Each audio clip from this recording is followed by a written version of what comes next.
What is going on, everybody? Your boy, the Bad Diggity Dizzle with Copizzle. It's the Dizzle and Pizzle show tonight. What's going on, everybody? Cop, welcome to the channel, man. How you doing, buddy? What's up, my man?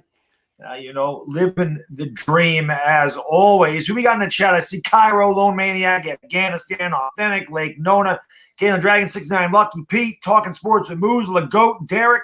What's going on? Harrison, Arian, Usapi. What's going on? Roman, John Gonzalez, Waterfly, Sean G, Sunday. Everybody, what's going on? Oh, of course, Bobby's here. You know Bobby's here. Nicole's not here, Bobby. Nicole's not here tonight, just so you know. It's just Cop and I. Markel, what's going on? Red Tesla, Don Lee. Roman, what's going on? Big Bird is in the house. What's going on? Swag Waffle. What's going on? Kalen Dragon, Don Lee, what's up? Thank you guys for being here. I always appreciate it very much. What do I want to do here? I want to get this up over here. There we go. So, Cop, obviously we got a lot to talk about with the New York Giants as we do every week. But I wanted to get your opinion on exactly what you thought happened last week. We've been playing so well, for that 4-game winning streak. The defense played really well. The offensive line was protected really well. Obviously, Daniel Jones wasn't 100%, which I think was a blunder by Joe Judge to put him out there. But they also came out and said that they weren't prepared for the 4-4-3 scheme that Arizona ran. They didn't see them running that. And they weren't prepared to play it. So I just wanted to kind of get your thoughts on them admitting that they got out-coached and weren't prepared, to play against that defense. And what do you think happened in that game overall? Well, first of all, I want Authentic to text or call his boy Scotty Booms and tell him to kiss my black ass, first and foremost. That needs to happen right this second. The second thing is, I honestly feel like, dog, we just had a really piss-poor game overall as a team, as a whole team. We really had, in my opinion, a really bad – I honestly feel like it was Joe Judge's probably worst game as the head coach. Yep. And not only from a game plan standpoint, but even maybe allowing Daniel Jones to play standpoint, there just was, and again, he's a young head coach, right? So, I'm sure he's going to have these mistakes throughout early in his career. They didn't seem like they were prepared at all. It honestly seemed like Arizona was a bad matchup for the Giants and just took it to them for all 60 minutes. And so, honestly, it doesn't surprise me one bit. I honestly feel like we got out-coached, we got outplayed, we got out-schemed, we got out everything. Mm-hmm. There was part of me that was thinking this. Team, I was afraid that they might have a little bit of a letdown after beating a Seattle in Seattle. Maybe they're reading their own headlines, feeling themselves a little bit too much. That could have been part of it. I didn't think Joe Judge would allow that to happen. But one thing that I thought of afterwards, and maybe this is just thinking outside the box or completely crazy, I thought that them flexing this game against the Browns on Sunday night was like the worst thing that could have happened to this team. It could have been. Because I feel like they might have started looking forward to that instead of taking care of business. The Giants are a young team. Mm-hmm. They're a young team. So, yeah, they could have bought into it. Now, I was hoping, or my mindset was that the way Joe Judge has been coaching this team was that he would stay on them to the point of not letting them look ahead, right? Mm-hmm. That's what I was hoping for, but it feels like to me that they did, that they all, because if you think about it, outside of a couple games early in the year, right? We had the Pittsburgh game, which was on Monday night. We had the Thursday night game. I believe that was our only primetime games this year so far. Am I right about that? Let's see. We played Pittsburgh to open the year. That was on Monday. That was a Monday night game. Yep. Tampa Bay was Sunday. Tampa Bay was a Monday night game. Yeah, that was a Monday night game, and then I think the Thursday night game against the Eagles. So they haven't really been in a lot of primetime spots, and maybe that did. It is very possible. I had thought about that, but I didn't hold a lot of weight to it. But I could have seen that them, the Giants being really excited to play on prime time against a good Cleveland Browns team.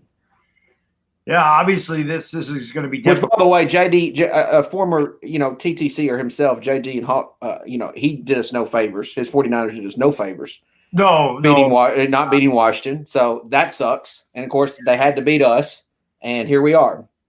Yeah, it's amazing that I watched them play against Washington, and I said, how the hell did they beat us the way they did. I know. Washington had two defensive touchdowns in that game. That was another game that seemed like we just weren't ready for. Like we just were completely out schemed, out coached, out everything. I completely agree. Those are the only 2 games this year that we were not competitive. Yeah, exactly. I agree. At the beginning of the year, it pissed me off. And I thought that when we lost like that, I'm like, here we go. This is going to be another terrible season for the Giants. And they figured a way to turn it around. They became really competitive. And I think that's why this game was so much of a letdown. Not so much that we lost. Arizona's a good team. They're fighting for a playoff spot. But the way we lost, like you said, we weren't prepared. We got out coached. We were never in that game. Yeah. And, it was bad right from the beginning, And now the news comes out today that Daniel Jones has an ankle sprain. And one thing that I was worried about when they played him last week, I said, listen, if this kid can't play 100%, can't be done, don't put him out there. Because if you have an injury and you tend to favor the injury, you're going to hurt something else. So I don't know if he did that trying to favor the hamstring or a hit he took, because God knows he got hit almost every time he dropped back. I don't know. I don't think he's playing this week. I don't know why you would play him. No, honestly, the more and more I think about it, I don't know if he'll play again this season. Yeah. I mean, it depends. To me, every time I've ever went to a game, and this is at any professional level of any sport, baseball, basketball, NFL, I'm always amazed, and I'm sure somebody will make fun of me for it, like, oh, you like dudes or something. But I'm always impressed with how well professional athletes' legs look, how strong they look. Oh God. To me, everyone thinks, it's all about the upper body, but to me, it's all about the lower body. And when the lower body isn't capable of doing what it needs to do, they're just not as good as athletes. And so Daniel really showed that on Sunday when he was out there pretty much on one leg. And I am with you on that. I do believe that he probably suffered another injury because he was trying to protect his one other bad leg. Yeah, listen, as a guy that works out a lot, I understand, and a guy that played sports, obviously not nearly good enough to be even a collegiate level, but your power's in your legs. Everything you do is your legs. When the running back is running, he's driving with his legs. When a quarterback throws, he drives his legs. When a pitcher in baseball throws, he's driving with his legs. Yeah. Leg power is everything. If he can't step into a throw, which is why pressure up the middle into a quarterback's face is the best pressure, because they can't step into the throw, you're not going to have anything on it. So, yeah, I just didn't understand it. I didn't like Joe Judge coming out and saying, we just wanted to make sure he could protect himself. Like, I didn't like that. Like, to me, I'm like, what do you mean you just making sure he can? So you pretty much expected him to get knocked around. You just wanted to make sure he could protect himself. And he couldn't because he got hurt again. Well, that's why I think we got out schemed out coached, because, the week leading up to the game, they were just hinting at the idea that Daniel was going to play. And instead of just saying, you know what, he's just not going to play, and we're going to go full steam ahead with Colt McCoy here. And I think that's kind of got him slipped up a little bit. And to me, the game plan wasn't well thought out, and the playbook wasn't able to be executed because your quarterback is not able to do the things that you need him to do. Right, which is why I didn't understand why they play. I was saying the whole week, if he can't play, if you can't have the entire playbook for him, then he shouldn't play. I just had a hard time. I didn't understand why. It just seemed like they forced it back. Hamstring strains, any muscle strain is weird. You can aggravate it at any time. They linger, and obviously you can get seriously hurt. So it was strange. I don't know if they at that point. Obviously, who knows if the strain, happened because of his hand? Who knows? Right. But I will say this: if he wasn't able to move, or he wasn't able to protect himself, then who knows if he would have hurt his sprained his ankle, because he wouldn't have been in that spot in the first place. Right. If he would have been, you know what I'm saying? So it's not that he was trying to fall in a funny way and then he sprained his ankle. It's just it's the fact that he was in that position to get hit. Right. When he probably wouldn't have been. Right. B-Mags, man. Really, man. Thank you for the super chat. Says JJ wanted to see DJ as a pocket passer and DJ failed. Well, I'll talk about my take on Daniel Jones, which seemed to piss a lot of people off. But you know me, I just give my opinion. But I'm not going to blame DJ. He had no time to throw. I can't really get on him for getting hit. It's the ball security that was aggravating the hell out of me. And that was making me mad. But I can't I can't say that's why Joe Judge played him to see him as a pocket passer. Maybe, I mean, who knows? It's weird. It's weird. I don't know why he played him. I can't figure that out unless they just figured this is our best chance to win. He's good enough to play. We should be able to beat Arizona, and we're winning. We're trying to fight for a division. He gives us best chance to win. That's all I could think. I think it was a real rookie coach mistake. Yep, I agree. And he's going to make, like you said, he's going to make his mistakes. It's the first one that he's really made, that I sit there and scratch around like that wasn't a good decision. That was bad. Johnny Laterno, that's our guy, man.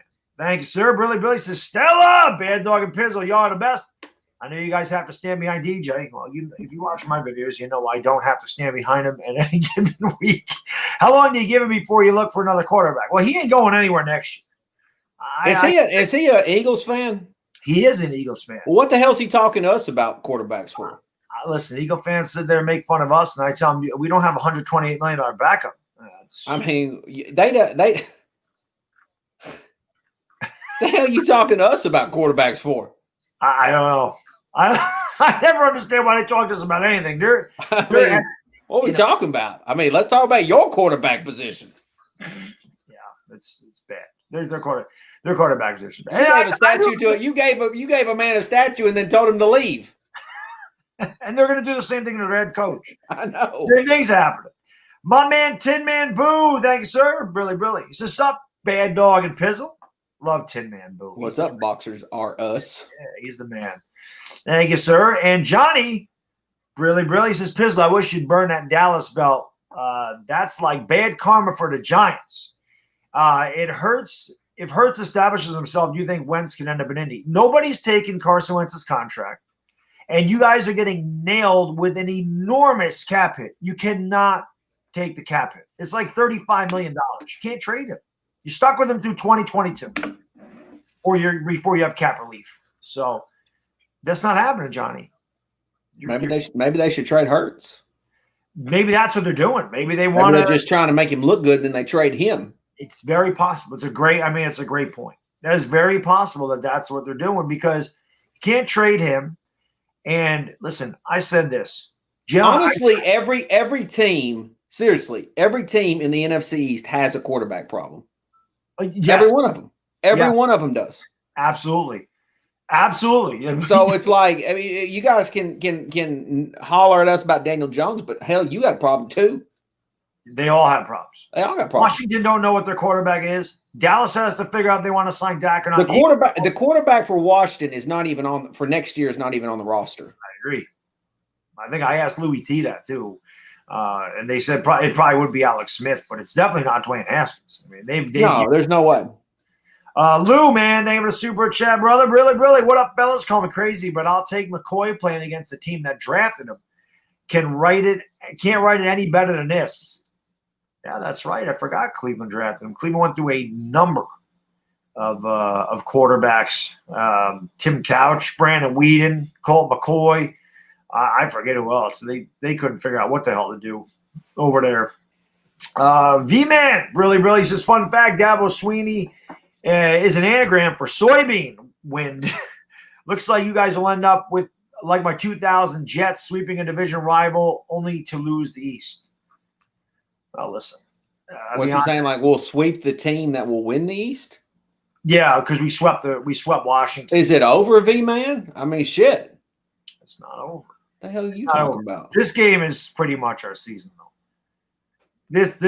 If well, yeah, I mean, I somewhat agree, but if Washington beats Seattle, hopefully Seattle don't. If Washington beats Seattle, then it is our season. Yeah, hopefully Seattle comes through for us. We need help now. We need Seattle bad. We need Seattle to step up and do what they did to the Jets. There's no question what the hell I'm watching.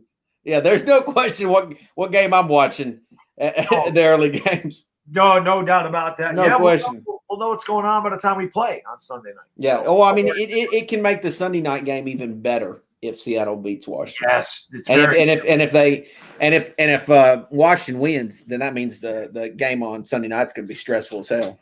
Absolutely, because if we win, we'd be in first place again. Yeah. So I'll tell you this, man. We may be 5-8, but the fact of the matter is, the fact we're playing meaningful games in December Yeah. I don't care what our record is. This is good experience for these young guys in the Giants. And I think that they got, they learned a little humility. I really think that, like you said, they're a young team, and I think that they got exposed a little bit, and I think maybe they were reading their own headlines, and they got humbled. Mm-hmm. And we'll see how they bounce back. I mean, this is game's all about character now. This is a character game. We'll see absolutely. What out there. No matter who's trying to quarterback. I think we're in a good spot, though, for Sunday. I really do, regardless of Colt McCoy plays. Yeah. I mean, listen, if we can beat Seattle with Colt McCoy, I mean, I know Cleveland's got a much better running game, and that scares the hell out of me. Their running game is really good. Mm-hmm. Our run defense is really good. It'll be interesting, but we can't make mistakes. We got to play perfect. I mean, that's what we have to do. Cleveland's way better than we are, so we cannot. Especially the special teams got to step up. The special teams have been god awful since the bye. Well, it's not so much. I mean, I agree that Cleveland's better, but I don't. It's not about, to me. It's not about the fact that they're better than us. It's just the timing of this game is, I think, really good for the Giants. I hope so. Duke, really, Duke been around a long time. Cheers, fellas. Hopefully next season will be more exciting for both of us. Well, I'm not going to lie. So it's been exciting for me. So let me say something about Duke. Duke's last two videos, and he's been around forever. Yes, I mean, he's probably been around a decade. Yep. His last two videos, honestly, were two of the best videos I've ever seen him make, even though he did them in a car. I can't stand when people do car videos. I hate car videos. I'm like, dude, get outside the car at least and do something. But car videos, like, could you imagine if you're in the parking lot walking around and you see somebody just cutting a mean ass promo in their car with their windows up? They're like, damn, what the hell's wrong with that dude? But anyways, Duke's last two videos, I really think people should go subscribe to him. His last two videos actually been really good. But yeah, so shout out to Duke. Yeah, Duke is the fuck Duke. him. But by the way, fuck him. But can I say that here? Yes, Ken. Okay. Yeah. Well, he's a Sooner fan, so I can get along with him there. But he's also a booger eater. I know him. But that's right. He's one of the good booger eaters. You got your 60-second booger eaters. Yeah. There's no question. And I know and it's funny because he was another one that was on here before he has kids. Now I think he's got at least one. He does. He's got one little boy. Yep. But if I know Duke like I know Duke, it took him 8 minutes to create that child. If I know. That's all I'm saying. It'll last your lifetime sometimes. Yeah, it took him 8 minutes to create that job. Thank you for the super chat. Really, says Copizzle is exposing one booger eater at a time. Yeah, Duke Bothers is one of them, but that's okay. He made two good videos though. Bobby, I'm not taking callers today, but thank you. He says, "Can I come on?" Listen, that's what Cop for Cop. You know what he wants, don't you? He wants Nicole's number. Yeah, listen.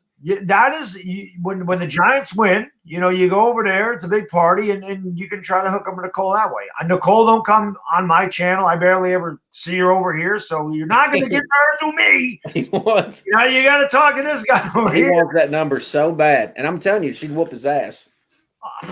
I have no doubt about that. He don't want that smoke. He really don't. He really don't. Bobby, you couldn't. Bobby. Couldn't handle it, Bobby. 15 seconds, you're out, bud. He'd be done. I think, to be honest with you.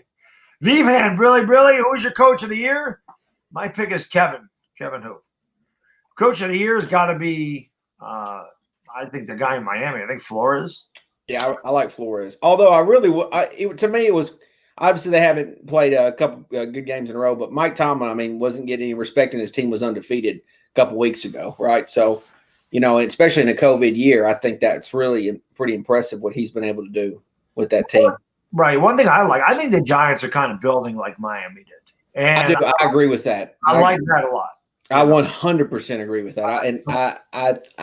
I actually really like that Miami team. They're one of my favorite teams to watch. They got a great defense. And listen, people, listen, I think outside the box sometimes, and I talked about trading Odell Beckham years ago.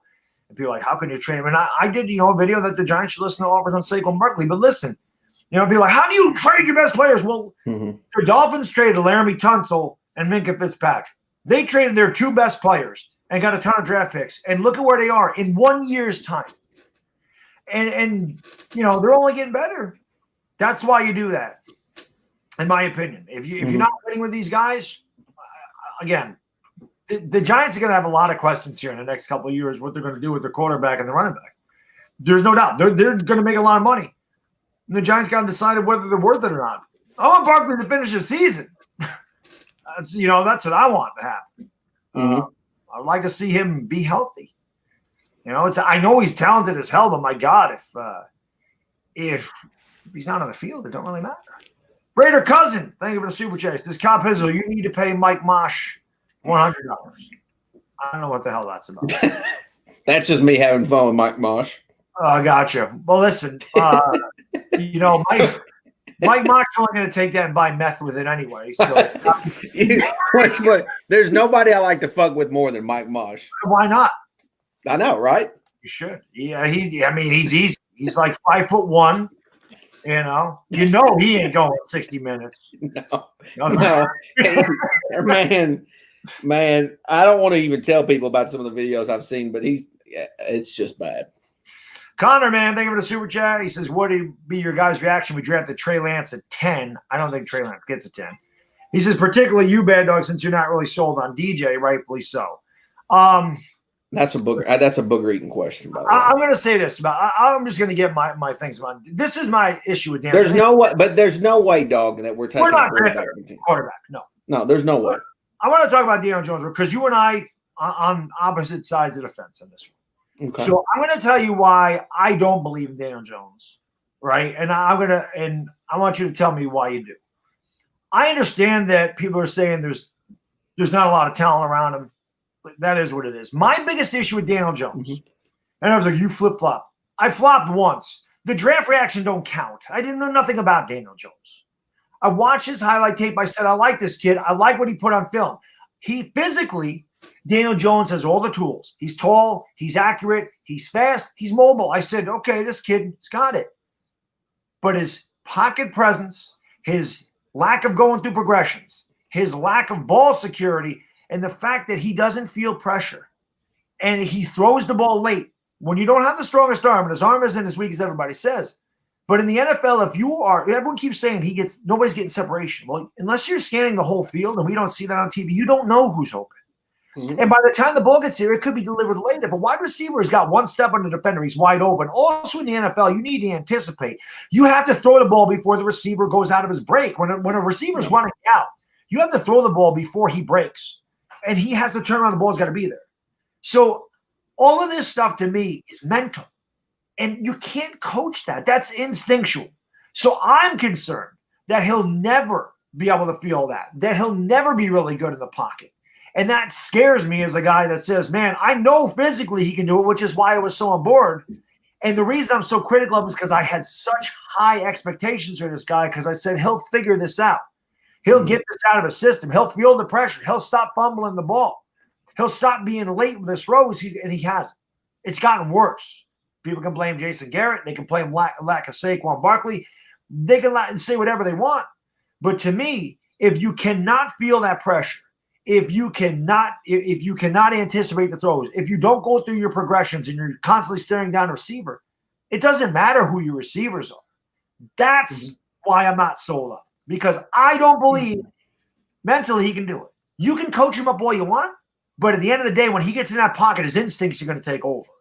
And sometimes, to me, it looks like the game moves a little bit too fast for him, and that's not good going forward. He's got 2 years left in his rookie contract.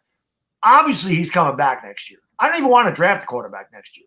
If we're picking first and you can get Trevor Lawrence, I was all about that. You're not picking – if you're picking 10th, you're not taking a quarterback. So that's my stance on Daniel Jones. That's why I'm just like, you know what? I'm off of it. Hope he proves me wrong. But that's what concerns me. It's the mental game. Definitely not his physical game. Tool-wise, I think he's good enough. I'm just concerned about all the stuff I mentioned. Okay. Go ahead. You want to read that one? Go ahead and read that one. Giant, thanks, sir. Billy says, guys, the Giants are the best team in the NFC East. Why are you worried about the Cleveland Browns, Pizzle? I always support you guys. The Browns are 9-4, and we play them. Why wouldn't we? I don't even know what the hell you're saying there. But anyways, that's a guy that just got done eating his boogers. Anyways, here's the thing, dog. Two of the biggest issues for me as when it comes to Daniel Jones is obviously the injuries. And I don't even know if injuries number one, but I think it maybe turnovers for me is number one, and then Number two is his injuries. Mhm. But before last game, I think you could argue that he had done a much better job improving on turning the ball over. Yes. I mean, we went for a month without losing. A month, right? I mean, I don't think we did, but we almost didn't even lose a game in November. I think we might have lost the first game in November against Tampa. With that being said, one of the biggest reasons why I joined YouTube many, many moons ago was because Eli was somewhere around in his third or fourth year in the league. And if you remember, Eli was even getting the same type of treatment maybe Daniel's getting a little bit more extreme, but Eli was even getting that same pressure of, some guys didn't like the way he did the draft. Some guys were on board. Some guys never believed in Eli. I don't even think I'm sure there's some Giant fans that from day one never believed, even after the Super Bowls, never believed. So, Eli was a big part of reason why I joined YouTube was because I was like, look, I'm on the Eli train and I'm gonna go somewhere and support him. For me, I see a lot of those things with Daniel Jones. I mean, I see a lot of the hate that Eli Manning was getting because, again, what does it have to do with the draft? Some people still don't like where he was drafted. Right. And I'm not picking on you, dog. It's just saying that a lot of people still don't like the fact that he was drafted. I agree. I think some people that maybe are anti-Daniel Jones still are probably anti-Dave Gettleman because even after a month of not losing, there were still people that hated Dave Gettleman. So they tied the two together. And I got news for you. As far as I don't know who wrote the question about drafting. There is no way that Dave Gettleman will draft another quarterback because he's in the same boat with Daniel Jones. If Daniel Jones goes down, Dave Gettleman's going down with him. So there's no going out and getting another quarterback whatsoever. That you can send that to the bank. As far as look, I think that there's a lot of factors that plays into Daniel, and I'm not making any excuses for him. I absolutely agree that he has to play better, but this still is a COVID season, right? Mm-hmm. You're talking about learning a completely new playbook without getting any preseason games. Your left tackle is a rookie. Mm-hmm. Right? You don't have Nate Solder, which I thought losing Nate Solder at the start of the year was a real problem for the Giants. I really did. And I know some people thought he played terrible, but he wasn't hurt last year. Or he was hurt last year, and so to me it messed up his performance. And he had the thing with his son too last year. Yeah, but that's one of the big reasons why he hasn't been playing this year is so the fact is there's so many factors, and I know people just want to call it excuses, but there are a lot of factors to me why Daniel Jones hasn't played well in certain spots. But here's the thing, dog. He's our offense. If he doesn't play well, the offense doesn't play well. If he plays well, the Giants play well. I mean, I thought one of his best games, if not his best game in his career, was the second game against the Eagles. He was doing everything.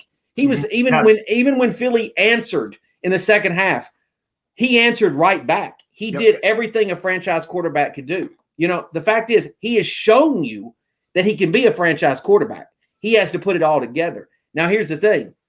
If you are a doubter of Daniel Jones, right, if for whatever reason he does play on Sunday, which I don't think he will, he has an opportunity to prove you wrong.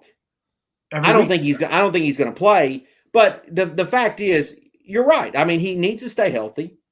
He doesn't need to turn the ball over. But the game on Sunday, I'm not letting that game hold so much weight into Daniel Jones's tenure with the New York Giants. He was hurt. The game plan stunk. Jason Garrett didn't call a good game. That Marcus Golden hit. Every quarterback in the National Football League is probably fumbling that. Right. Now you might say, well, he didn't read it, and some others would have. But again, that's hard to tell. I mean, right? I mean, I don't know how for sure that every quarterback or any quarterback would have been able to read that without seeing, without Daniel. I think Daniel's a smart guy. I mean, he went to Duke. Fumble. I didn't put that on him. It was the other two that ticked me off. It was really the fumbling. It wasn't everything else. I'm just like 3 fumbles. I'm like, dude, what is that? Okay, what is this? What does this mean? So this Chip Kelly guy, right? And he should be worried about his UCLA team. He says the force is strong with Pizzle. So because I'm not ready to sell on Daniel Jones, I got a problem, apparently. Oh, I don't think that's what he's saying. What is he saying? I think he's saying that the force is strong with Pizzle. I think he means that feels like that's an anti-Pizzle. No, Chip Kelly's good. I think he's saying you're the man. I do. You think he's saying I'm the man? I think he's saying you're the man. Okay. I think that's what he's saying. Well, okay, but here's the thing, dog. Do you want to read this? Do you want to read this one right here? I was just I said Christian, thank you for the super chat. Man, he says Washington had 5 turnovers and lost by 3. Fluke. You turned it over 5 times. How the hell is it over 5 times? By the way, Washington they were lucky to even win the game against the Niners. They didn't even score any offensive points. You know that? Against the Niners. I don't think they scored any offensive points. Right. They did. I don't think they did. I mean, they literally was given every point that they got on Sunday. Yep. How are all of us? No, seriously, dog. For the last 5 years, I couldn't find a Washington guy on YouTube. I know. When I called out Philly 500 Mark Holmes, I'd have called out a Washington guy and made it a trifecta. Couldn't find one. Then everybody said, "Oh, you must have forgot about this Ed Oliver cat." Well, hell, I couldn't find him. I've been looking for Washington cats for the last 5 years. All of a sudden, this last week, they've all popped their head out from under rocks. HTTR, he's been around. The hell, no, he's over here talking Charlotte Hornets basketball. You know what I'm saying? I mean, hell, he needs to change his damn YouTube name too. Well, what does HTTR stand for? I don't know. It's the what the fuck team is what it is. Yeah, I know it is. Matthew, being honest. He says, I know we beat a bad Burles Bengals team, but do you think we can beat the 49ers this week and we play like we did last Sunday? Who's playing the 49ers? What the? Matthew is high eating boogers. Yeah, we're playing the Browns. If you're talking about the Giants, we're playing the Browns. I don't know. DJ, I'm going to tell you what. I've seen DJ Smooth was one of these anti-Eli cats too. DJ Smooth needs to root for the Jets. Yeah. Which, by the way, let me ask you this, dog. Let me ask you this while we're on it. Now, now that Eli's – so now that we went and replaced Daniel with Eli. Yeah. I mean, I'm sorry. We replaced Eli with Daniel. Yes. Should we replace Eli now? Should we replace who? Eli. Should we have moved on from him now with Daniel? So what you see what I'm saying is like your excuse was that Eli was washed. He was getting up there. Eli was washed, which here's the thing. Big Ben's still playing. Phillip Rivers is still playing. And I'm not so sure that either one of those guys have more game than Eli does. Yeah, they were on better teams, though. I mean, they're on better teams, much better situations because they're now. Granted, I'm not saying Phillip obviously moved on to the Colts, so he moved on to a better situation. But Big Ben, his organization is taking better care of him than Eli got taken care of by the Giants. Completely agree. So DJ Smooth, I know for a fact, was saying, let's get the hell rid of Eli. Well, now you've just had a year and a half, just over a year and a half now with Daniel, and you're ready to move on from him. I mean, what if you want to replace somebody, fine, replace them. But what is your other option? That's all I want to know. If you're going to tell me that you're done with somebody and I should move on from Daniel Jones, give me who I need to follow then that is going to be the next option, because I'm sure you, DJ Smooth, was on team Haskins. I'm sure he was. Right. Let me get these. I didn't get to put these up on the screen. But Markel, man, thank you for the super chat, buddy. Brilly, Zion Zenith. Thank you, sir. He says, Bad Dog, you the man. How can I be the man when you the man? He says, Pizzle, love the background. I just wanted to support. McCoy can get the job done on Sunday night. Injuries and a bad team set back his career. I've been saying that. DJ's sixth overall play like it. I mean, I think that's a big part of it is where he was drafted. I don't think there's any doubt about it. Yeah, I think if Daniel Jones was drafted later, it wouldn't be as big of a deal. But the fact he was sixth and nobody saw it coming, I think that was the big issue there, for sure. But give me a quarterback that go ahead and keep reading. Here we go. Here we go. Uncle Lou, we were talking about you last week after the stream. Just how big of fans we are. But Uncle Lou is fantastic. This guy is one of my favorite freaking video makers on YouTube. He's really good at what he does. Best college video maker out there. And I don't just give out compliments to give them out. Everybody knows that. So You guys need to check it out. By the way, if you haven't checked out Copizzle, link to his channel's in the description, and you're not going to want to miss that. You need to read his stupid ass comment. I'm going to read it. He says, read his stupid ass comment because you can't see anything Vols behind me. Nothing. Not a damn thing. So what the hell are you talking about? I'm rooting on the Vols. What the hell are you talking about? There's nothing behind me that says Tennessee Volunteers. Nothing. Not a damn thing. Is that your college team? No. Oh, okay. I didn't know. I don't even like college sports. I wasn't sure. There's nothing about me that likes college sports. I wasn't sure.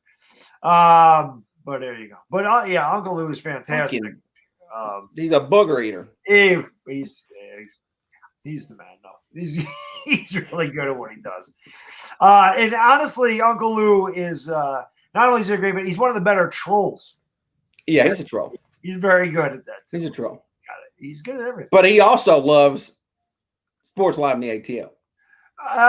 No, I don't think he does. No, he does. I don't know. I think they're brothers. Did you see?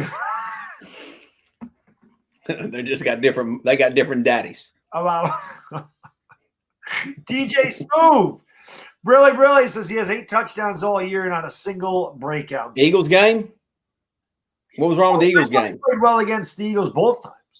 Both times. I thought he played pretty good against the Cowboys. Yeah. And well, the biggest problem, again, for me, I was very high. I was actually hard on Daniel on the Bengals game. I didn't think he played a good Bengals game before he got hurt. And then a bunch of people came to my channel and said, oh, he played great. What are you talking about? Yeah. Oh, Matt, you didn't need a super chat again, man. But thank you, sir. He says, sorry, I meant the Cowboys beating the 49ers. Is he a Cowboys fan? Yes. That's tough. I mean, that's tough. He's got a quarterback issue as well. They all have quarterback issues. KHT knows what's up right here. Bend the knee, Mark Holmes. Bend the knee, Mark. Mark, you know what's funny is his old ass don't even understand what the hell that means. He thinks I want him to come to bend the knee so he can suck me or something. I wouldn't let Mark Holmes get around my rod. No way, no how. I wouldn't let him get even close to it. His nasty ass. He just needs to bend the knee to greatness is what he needs to bend the knee for. That's what and what he needs to do too is beg that we don't whoop his ass that bad week 17. What were you talking? Was it our stream? I forgot what stream it was, and you were talking about him putting the carpet down. That was making me laugh. Yeah, he needs to put the carpet down when I come around. He was putting carpet in when he was doing it. Oh, yeah. Did you see it? I mean, yes. Have you ever watched anybody lay carpet before? I can't say I have. Well, let me tell you what. Just go on YouTube. Just watch somebody lay carpet, then watch Mark Holmes lay it and be like, damn, that's awful. That's terrible form. How can he come on? That's the thing. Like, how can you come on YouTube and then have this big production, have this big show and say, hey, well, I don't think he did the right tackling technique or he didn't throw the ball great, in his studio. You can't even lay carpet. The hell are you talking about? Did you see him? Did you see the video where he was tearing out a tiled bathroom? That one I don't think I did see. Okay. He was tearing that shit out wrong too. You can't even tear a tile off the wall right, son. How are you going to tell somebody how to tackle? What are you talking about, Mark? Don't bend the damn knee. Learn something. That's why you're the champ, though. Everybody. I don't even go into it. He's just he's a bozo. Well, I'm holding his son's belt right here because he got his shit took. Michael Anthony, where's the fitness? Yeah, where's the fitness? Ain't no damn fitness. It should be Michael Anthony. Man does two push-ups. He's blown out. Well, he falls asleep on the stream watching the Cowboys blow him out. Pretty simple, really. He says Washington, the Giants will take over this division. Yeah, hell yeah. Which, by the way, did you see him? Did you see Mark Holmes' video where he was talking crap about Giants and he put my name in it? But he has this Giants fan behind him, and he's like talking junk. But if you say anything about his son, he'll throw you out of the facility. That I remember, yes. Well, if you're gonna give it, you better be able to take it. Here we go. DJ Smooth is long gone right here. But go read it. He is in outer space. He's been watching Apollo 13 all damn day, rotating around the moon. Like he is way out there. But go ahead, read this. DJ, man, thank you for the super chat. Really, Zach Wilson, Matt Stafford. Well, I said Stan, but that's an autocorrect, which I hate. Okay. Jimmy G, Dak Prescott Cup. Even we get rid of Garrett or move on from him. Give me a scheme for him, or give a scheme for him. First of all, I really like Zach Wilson. I like Zach Wilson. But I think Zach Wilson. Hold on, go back to that, dog. Can you go back to it? Yes, I can. Go back to it. I like Zach Wilson, but I think he's a top 10 pick, top 10 quarterback pick. So we're not drafting in the top 10, I don't think. Matthew Stafford. Ask Detroit how that's worked out for them.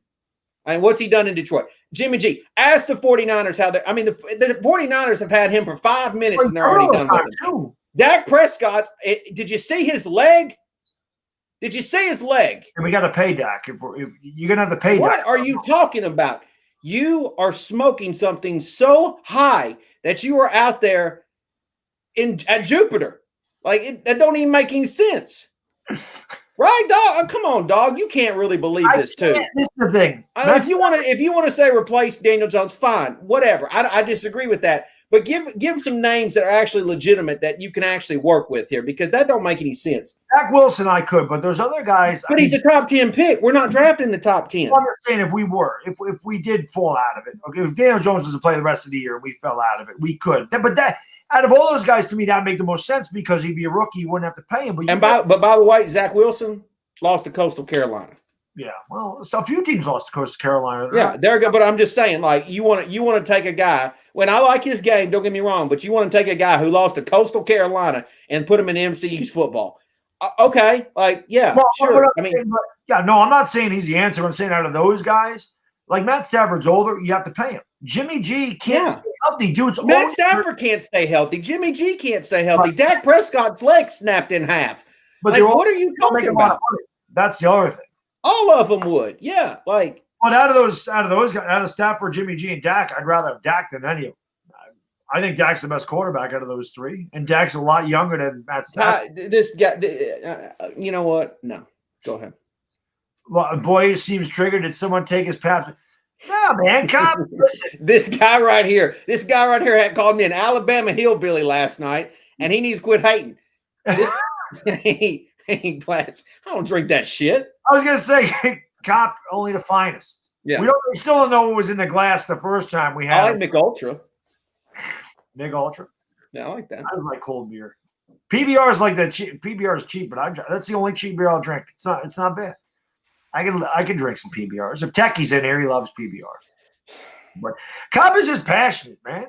As I said this before, when I asked a question, I forgot what stream I was doing. I said, what YouTuber do you think you're most like?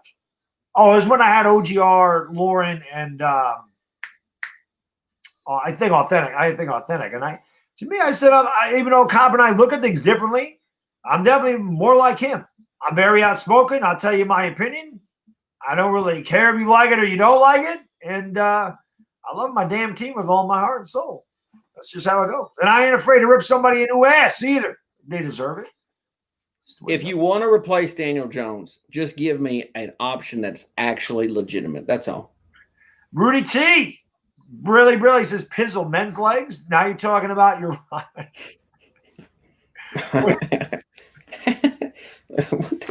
He's talking about his third leg. That's that's a 60-minute rod. Listen. Yeah.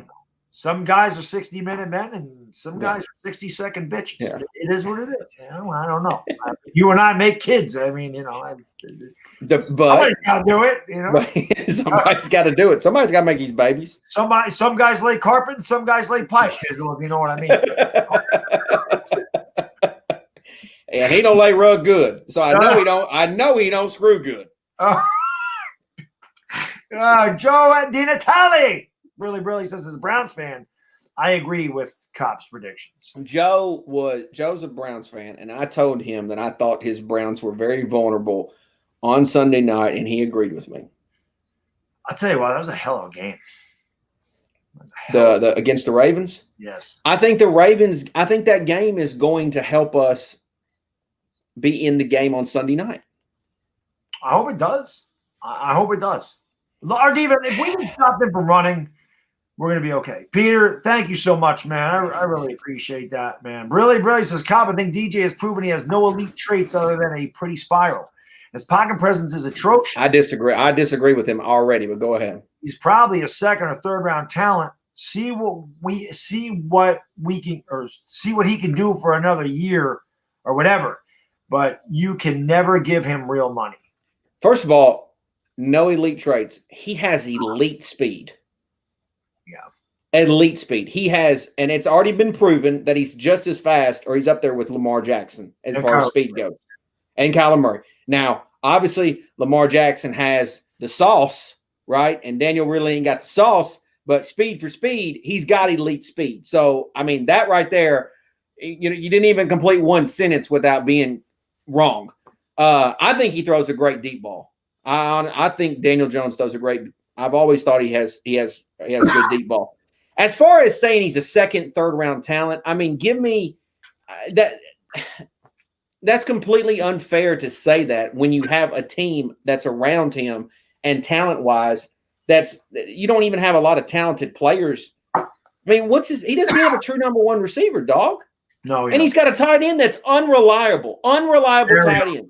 Yeah. The most unreliable tight end in all of football. He doesn't have Travis Kelce. He doesn't have anybody that's going to make sure that he's going to secure the catch. He's going to pop it up in the air, and somebody's going to pick it off. He doesn't have Kittle, and then he's got a offensive tackle that's a rookie who's still learning. Which, by the way, they had to fire the offensive line coach in the middle of the year because he wasn't doing his job.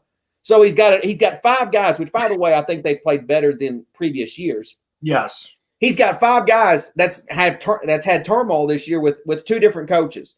So, I mean, there's a lot going on in that Giants offensive room, and putting all the blame on Daniel Jones is crazy. Call him a second or third round talent. How about we get some actual quality second or third round talent around him? How about that? It's weird when you. Why do you know? I mean, seriously, like Shepard hasn't been healthy all year. He wasn't healthy at the start of the year. Golden Tate was trying to get the hell out of here because he's an aging veteran trying to go to a for sure playoff team. He'll be gone. Darius Slayton, call him what he is. I mean, I'm a Slayton guy. I think Slayton can still be really good, a really nice number 2. But he's a 5th rounder, and he's playing supposed to be like our number 1. He lost Saquon Barkley, and we've got Wayne Gallman, who at start of the year, most Giant fans says he wasn't even going to be on the team. I think he was. And so he's been our comeback player of the year. So it's just crazy that you have all these different storylines and circumstances, and you just want to say, "Oh yeah, Daniel, he's a third round talent." That's crazy. That's nuts. To me, it's also weird though because Russell Wilson was drafted in the 3rd round. So okay, but Russell Wilson also has went to a really good team, right? Pete Carroll's a pretty damn good coach. He had literally one of the best defenses. Yes, one of the top 10, maybe best defenses ever that helped him go to the Super Bowl. Right? What they call the Legion of Boom or something like that. Then you know what he also had, dog? Marshawn Lynch. That was pretty damn good. That was pretty damn good. And now obviously Russell Wilson, he's a great player, but he's more established in this league. And even now, guess what he's got? DK Metcalf. Pretty damn good receiver. We don't have DK Metcalf. We don't. Tyler Lockett. We could have. Yeah, well, I mean, obviously, but we don't have Tyler. So what are you? You cannot compare one guy to the other when you don't know what he would do with that talent. The only thing I'm going to say, Peter, I agree. Like I said, my biggest contention with Daniel Jones is the pocket presence, and the lack of anticipation on his throws, and they don't feel pressure. Like he hasn't gotten better at that. And again, to me, that's mental. Physically, the reason I was so high on Daniel Jones is because I do think that maybe he doesn't have maybe not elite traits, but he has very good traits. Like Constance, he throws a good deep ball. I think Daniel Jones is very accurate, but he just doesn't anticipate correctly.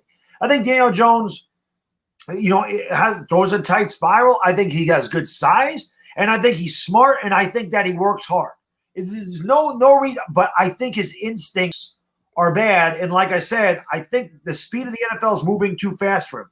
I'm hoping someday that he breaks out of it. But when it's mental to me, and you're always going to revert back to what you do, you can't help it. It's just the way your brain thinks. I'm not saying it's wrong to not be critical of Daniel Jones. I'm not saying that at all. But to give up on him now, to me, is crazy. Yeah. Well, you know what? We're emotional. Crazy. I think it's crazy. New Yorkers, you came out, you said, and Fisk said the same thing. So New Yorkers are assholes. We are. I mean, a lot of and there's a reason for that. This is a tough place to live. Okay. Number one, it's hustle and bustle all the time. I don't even live down in the city, but it's like that up here. Taxes are ridiculously high. Everything's expensive. We got a foot of freaking snow coming here. The weather freaking sucks all the damn time. And a lot of us just aggravated with New York. It's why we are the way we are. It's a tough place to live. This is a tough state to live in. It is. Yeah. So a lot of us are on edge all the time, man. It's difficult. There's a lot of stress living in this state. There is. So I think that's why a lot of us are, and we're very aggressive. And here's the thing. Here's what I will say. There's probably some Giant fans out there that still to this day don't think Eli Manning was any good. No, right? I agree with you. Okay, there's some. Well, in my opinion, Eli Manning's the greatest Giants quarterback to ever be. I mean, I think he was better than Sims. I think he was better than Hostetler, Brent Gifford. I think he was the best of the best. That means if that's the case to some people, the Giants have never won a Super Bowl with a good quarterback. So why are we so caught up in the quarterback? Why are you so caught up in the quarterback position then? If we've never won one with a good quarterback before, what the hell? Why the hell you put it on one guy? Tittle. I forgot to say Tittle too. But by the way, Tittle's probably got the one of the greatest sports photos of all time when he's like laying in the or not laying, he's on his knees in the end zone. He's got like blood all over him. It's a badass photo. Tarkenton was another one. Tarkenton was a good quarterback. We just banned team. I didn't mean to say Gifford. I meant to say Tittle. I'm sorry. Yeah. No, you did say Tittle. Yeah, no, I accidentally said Gifford instead of Tittle. Oh, okay. I said him backwards. Gotcha. Timothy, man, thank you for the super chat. Really says, I'm a booger eater, but we make too many excuses for DJ. I remember the Dave Brown, Kent Graham years. Same excuses. No. I remember Dave Brown. I remember Kent Graham, and neither one of those are even as talented as Daniel Jones. Not even close. Yeah, they're not as talented. I would They're agree. not even as – they're nowhere near as talented. I agree. I think, like I said, physically, I think he can do it. It is the instincts that scare me, and that's why I don't know. I don't know if you can teach him that. That's why I kind of fell off the track. I mean, I've waited so long, and I'm impatient, man. I am impatient. I'm sick of losing, and I want him to be so good. And again, I'll tell people this: if people are like, I believe in Daniel Jones, I've always believed.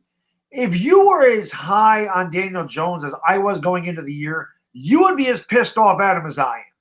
Because I expected this guy to make a Pro Bowl. I went out and said he'd be a top 10 quarterback. I didn't give a damn about who was coming in here because I felt that he would have progressed. And these physical tools that he has, I think he has good enough tools physically to be a top 10 quarterback in this league. But if he doesn't put it together and can't figure out the speed of the NFL and the anticipation, everything that goes on top of it, Eli had that. Eli had the heart. Eli had the heart of a lion. Like Eli everyone's going to go, oh, Eli was bad his first 3 years. And I'm not saying Eli lit the world on fire, but you could see Eli Manning when we needed him was there. You could see that there. You could see a lot of talent. He had a great arm. Mm-hmm. And not to mention Kevin Gilbride had the guy drop back throwing 50-50 balls early on in his career. That was Kevin Gilbride's system. So of course he was going to throw a lot of interceptions and be inaccurate. Mm-hmm. That was the system. When McAdoo got there, and all of a sudden it was a West Coast offense, and it was short throws, safe throws, quick slants, his completion percentage went from like 59 to 66. Mm-hmm. Big difference. The system hurt Eli Manning. It hurt his statistics, but he was always yeah. You know, and to think that we used to complain about Kevin Kill Drive. I know. Remember we used to call him Kill Drive? I do. Shotgun draw on 3rd and 9. That was so. Yeah. Peter, thank you for the super chat. He says, elite speed that got him hurt, seriously hurt. He's shown he's injury prone, and if he gets moving, Lamar moves, doesn't get hurt. Same with Kyler and Russ. Okay. Again, to that, I agree with that. It's some capacity at the start there, Peter, and I'll be the first to tell you, I don't like that he leaves the pocket as much. I don't want him to leave the pocket. But then you're talking about other guys. Lamar's not even accurate. I mean, he's got his limitations too, right? I mean, Russ is a good quarterback, but hell, I've seen Russ make some big mistakes in the big game. So, I mean, and I love Russ Wilson, so I will hardly ever say anything bad about Russ Wilson. And Kyler Murray, I mean, I'm not so sure that. I mean, he's got probably the best receiver in the damn game this year on his team. Kyler, and he's a stud, no question. Kyler. But he's also got the best receiver in the game, though, dog. He does. Right now. I mean, come on, like you know what I'm saying. Be fair to that. No, he does, but I mean, it's beneficial to him. What would Kyler Murray be this year if he didn't have Hopkins? We don't know. Rookie year last year without him. Yeah, but I mean that doesn't. But winning Rookie of the Year doesn't mean any. I mean, doesn't hardly mean anything, dog. I mean, it's not. We're obviously the New York media has shown that we care about when it's trying to compete for Super Bowls. Yeah, well, right. I mean, didn't OBJ win Rookie of the Year? Did he win? He should have. I don't. I think he did, didn't he? I could be wrong about that. No, well, no. Saquon won Rookie of the Year. Saquon won. I don't know. Well, what'd that get us? Nothing. Nothing. Not a damn thing. So, Whoop. I mean, it's. I don't know, man. Connor, man, they have a suit chases. We need to run the Lemieux and Penny backfield. We need to run. I like that. They should have ran more last Sunday. Absolutely. That baffled me. Like, a lot of people hate Jason Garrett's play calling all year. I thought that he's done a pretty good job. But last week made no sense. We had won 4 straight games by running the ball, controlling the ball, letting the offensive line get in a groove by run blocking, controlling the time of possession, and letting our defense rest and our defense balled out. With Daniel Jones being hampered with a hamstring injury, you would think that they would run the ball more to take more pressure off of Daniel, especially when you saw the line couldn't hold up against the pass rush. It didn't make sense. They averaged 5 yards a carry. But in saying that, dog, if their game plan going into the game was we can pass on them, that was their game plan, and it just didn't simply work. It just didn't. I mean, you know what I'm saying? And then they sort of kind of got behind a little early, very much like the Seattle game, where we needed a really nice second half. Because I mean that's what we needed in the Seattle game, right? Yeah. I mean, we were down 5-0. 5-0. But Seattle had pretty much, I won't say dominated, but controlled that first half. We had stayed close, and then we made some really nice adjustments in the second half to win that game. Yeah. The Giants needed to do the same thing against Arizona, but the problem is, as the game progressively went deeper and deeper, Daniel became more and more limited. Yep, I agree. And it just completely we should have went to Colt probably at halftime, truth be told. Yeah, I agree. I think they should have. It was obvious Daniel Jones couldn't do anything out there. He had one leg. Let me ask you this, dog. I've always assumed that Northeastern people, so I'm even including Philadelphia in this conversation, New Jersey, New York, sports teams in there. What happened to the fans that loved having a guy that would go out there and play hurt and tried to overcome that to win a game? When did we become a guy of saying, hey, he went out there and tried, just because there's no physical blood spilling from his face?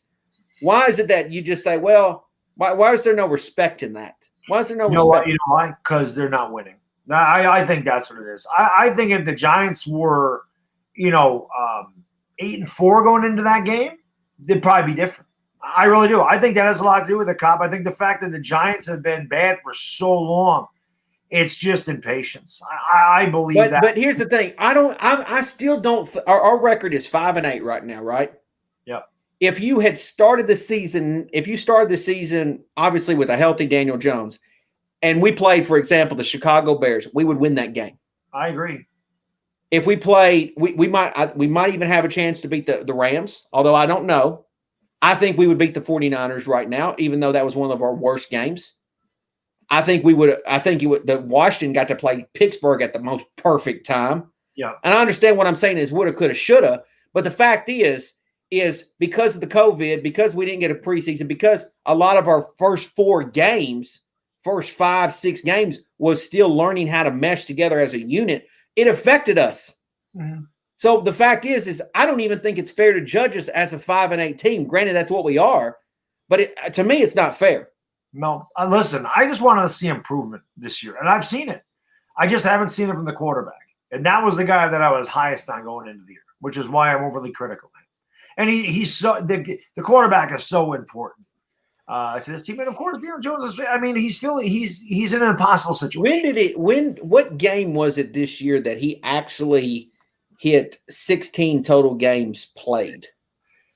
Do you know that number? Because obviously he missed some time last year. Rams game would have been 16. Was the Rams game officially 16 games for him? Fourth game, which was the 4th game, and then right after that's when the Giants kind of started to wake up, because if Daniel doesn't make one bad throw, we probably beat Tampa.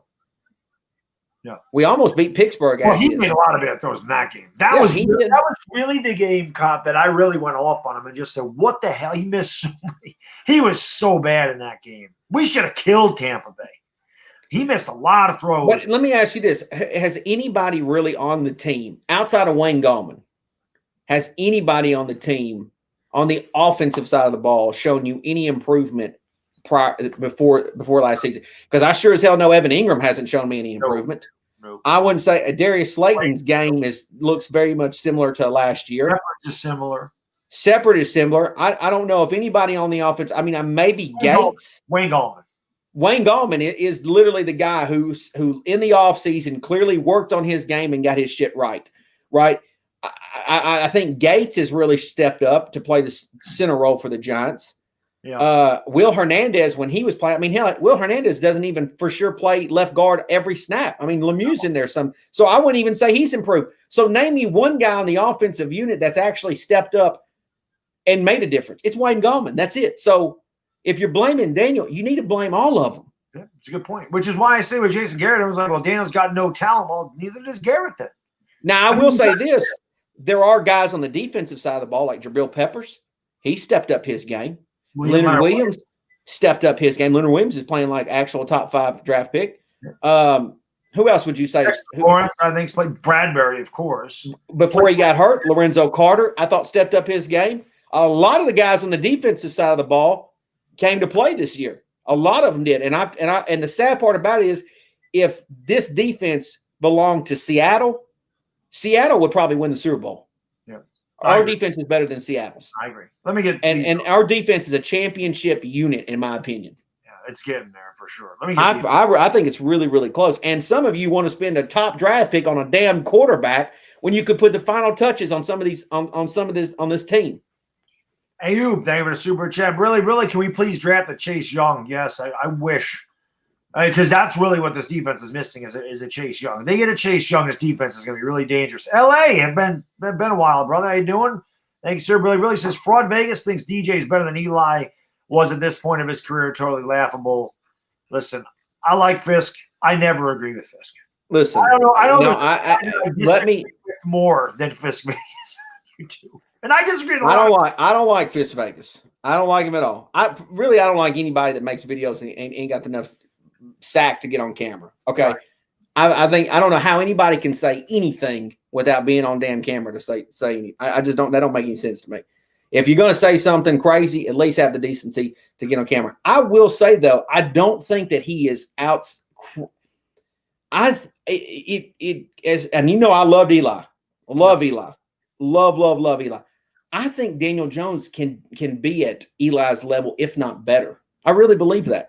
I think he has another dimension to his game that Eli never had, which was the fact that he can able to leave the pocket and make plays. Yeah. You know, but obviously Daniel still got a long ways to go to do some of the things that Eli did because Eli played great in big games. Yeah.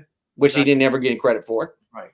Jake, thank you for super chat. I got to get back. I missed one, so let me go get this one and go back to it. Jake says when the line keeps DJ clean and JG lets him throw down the field he produces, it was shown versus the Eagles and Bengals. RPO also opened up the run game versus the Eagles. When you have an overly aggressive defense, I think that's what they got to do. But the problem is now when you see the RPO, now you're worried about him getting hurt when he leaves the pocket because it's happened to him a couple times now. So it sucks when his strength is getting him hurt, and that's a risk you run when you run your quarterback. Mm-hmm. You know, it is. It's too bad because it's a big. And that's also what his last comment there, the last sentence. It's why I don't, even though I don't think Jason Garrett called a great game on Sunday, it's why I don't put all of the blame on him because RPOs have been such a big deal to the Giants offense most of the year, and that was not even available to Jason Garrett to call on Sunday at all. Right. Yeah. Like I said, that's why I didn't want Daniel Jones playing if he couldn't do the whole playbook. It was pointless to me. Jake M., sorry I missed that. I can't put it on screen. Really says, if you don't want him leaving the pocket, then how valuable is his speed as a skill? That's still a skill, though. I can't knock it from him.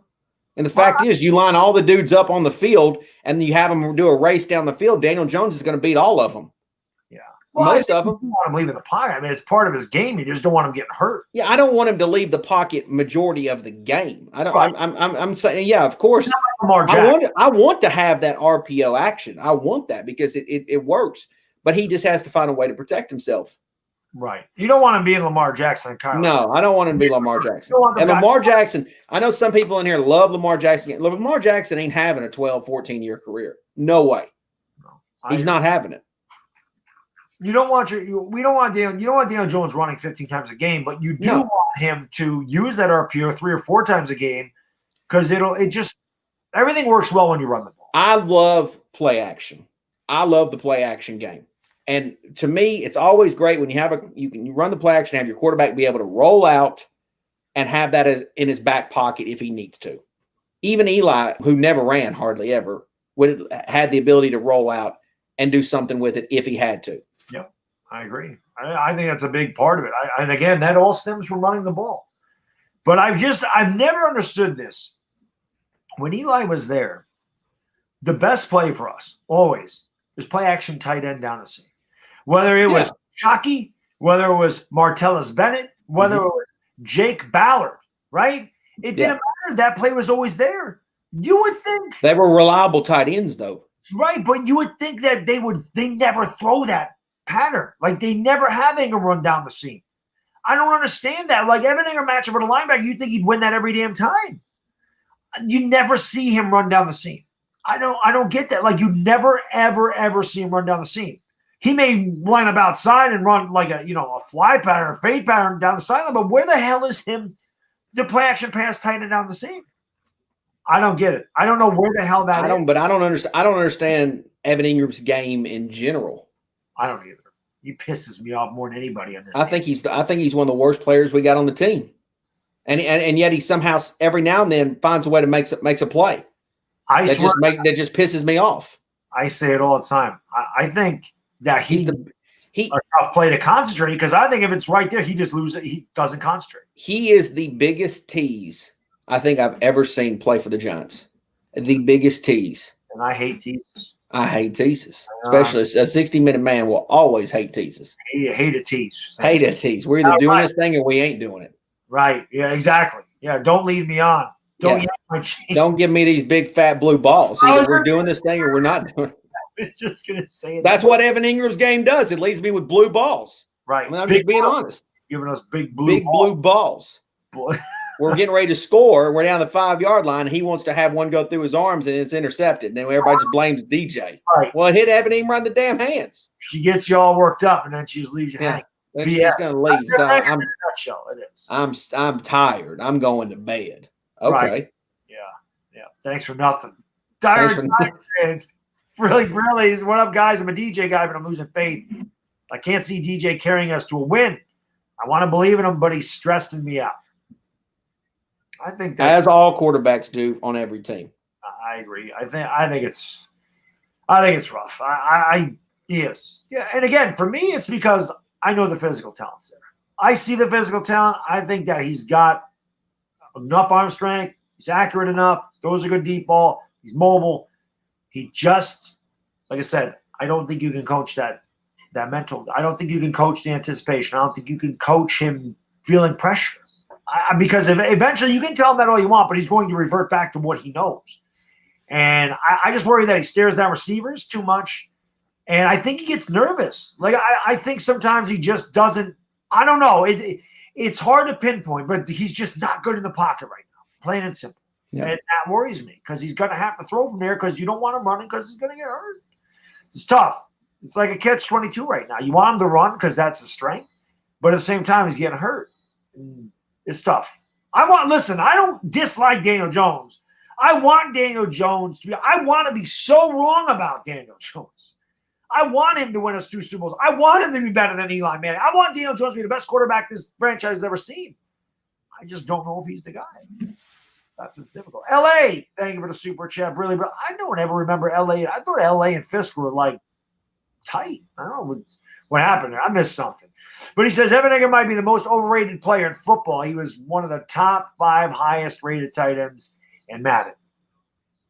That's a video game. It's a video game. And to me, Cobb, I think that a lot of times, and I'm not saying L.A. because L.A. knows this stuff. And that's why he's got the the laughy face is there because he's joking around. But some people really do like take Madden as gospel and think because a player's good at Madden, he's going to be good in the NFL. Those are boogers. Jeffrey, thank you for the super chat. Really. Jeffrey has never been on the number 8 train. I can say that. He does not like. He's never ever liked Daniel Jones. He says, so we move on from Jason Garrett. We hire someone new. He won't even call him by his name. Are we going to make it an excuse for number 8 to get better? Then he needs 2 or 3 more years to learn to play. I don't think they're moving on from anybody. I don't either.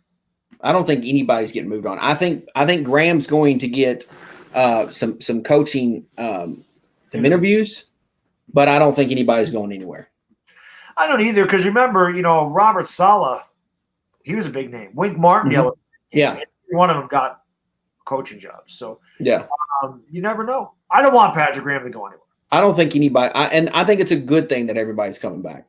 I hope, unless now Evan Ingram, I hope he doesn't come back. But yeah, they gave him a 5th-year option though. He probably. I don't know to trade him. I don't know where Caden Smith has been. Caden Smith and Daniel Jones had such a good report the last 4 games of the year, and I'm thinking that Caden Smith could take over for Evan Ingram, and we don't ever see him. And I don't understand that either. Yeah. I give Evan Ingram credit for Cop. His blocking has improved a lot. I will give him credit for that. He's so much better than he was at that. I think he's done a good job blocking.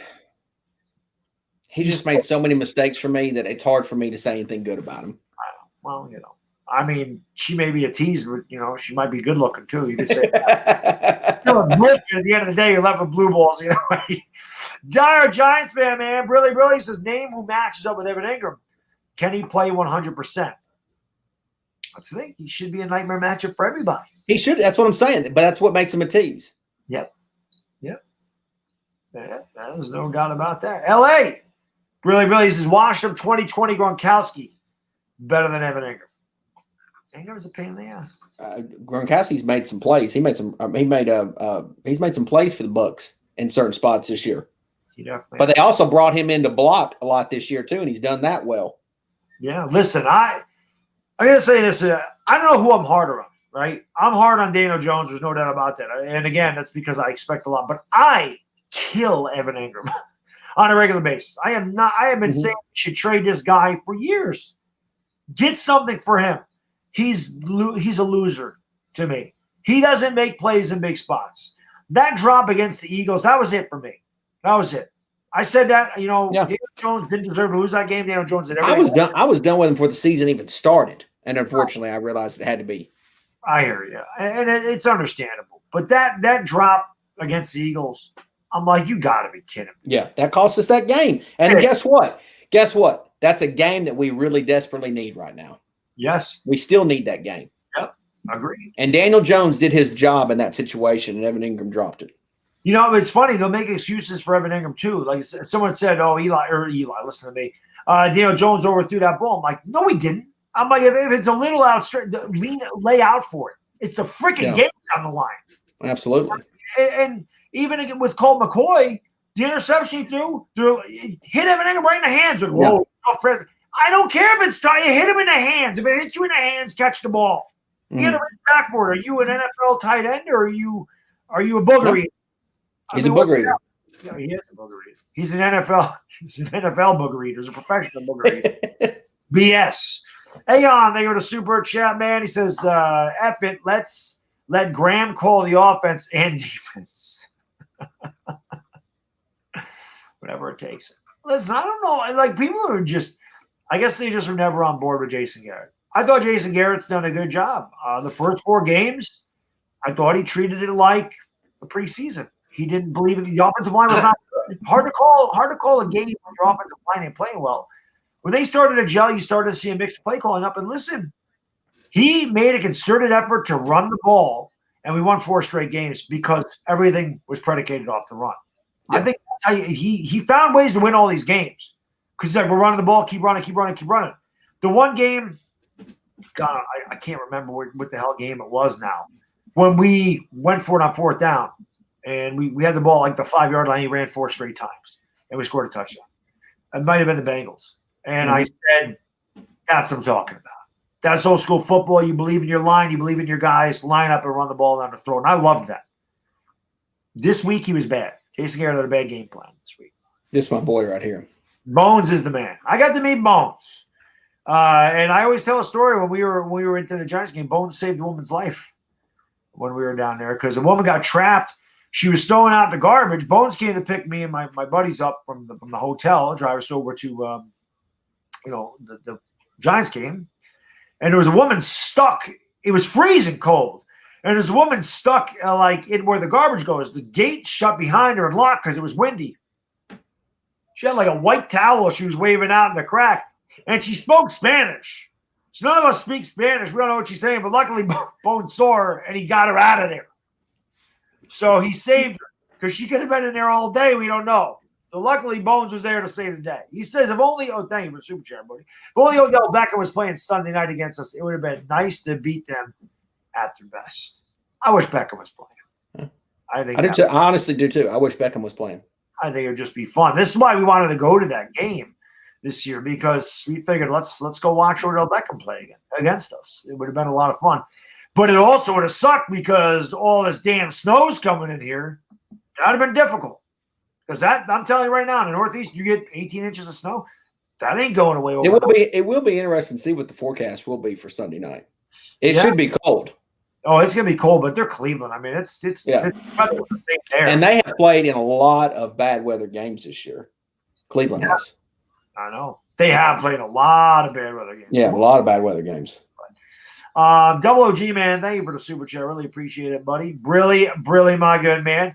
Meeman son, thank you so much, my man. Cheers. He says I watched some guy named Fisk saying that DJ was already better than Eli Manning his first 2 years. I was pissed about that. What's your opinion? So I'll give my opinion, then I'll let Cop speak on this because Cop and Fisk don't really get along. I do like Fisk, but like I said, I don't agree with the damn thing he says. I commented in there because he was talking about numbers. I said the numbers do lie. I said you can look at Daniel Jones, 32 touchdowns in his career, 21 interceptions. Okay. 3 games, Daniel Jones has 13 touchdowns and no interceptions. That means the other 21 games in his career, he has 19 touchdowns and 21 interceptions. Okay? So most of the time, he has not been very good at all. I said, and if you actually sit there and watch the film of these two guys, the numbers can lie, the film doesn't. Eli always had something special about him. You knew it. The game in Philadelphia in 2005, we're down 17-0 going into the fourth quarter, and he leads us back and wins that game. Right there, you knew he had the dog in him. I don't know if Daniel Jones has that dog in him. I'm not saying Daniel Jones is better than Eli Manning right now. The game is completely different. We're talking 15 years. The game changes. I did a whole video on if you had a 95 rating back in 2004, if your quarterback rating was 95, you were like top 6 in the league. If your rating is 95 now, you're about 15th.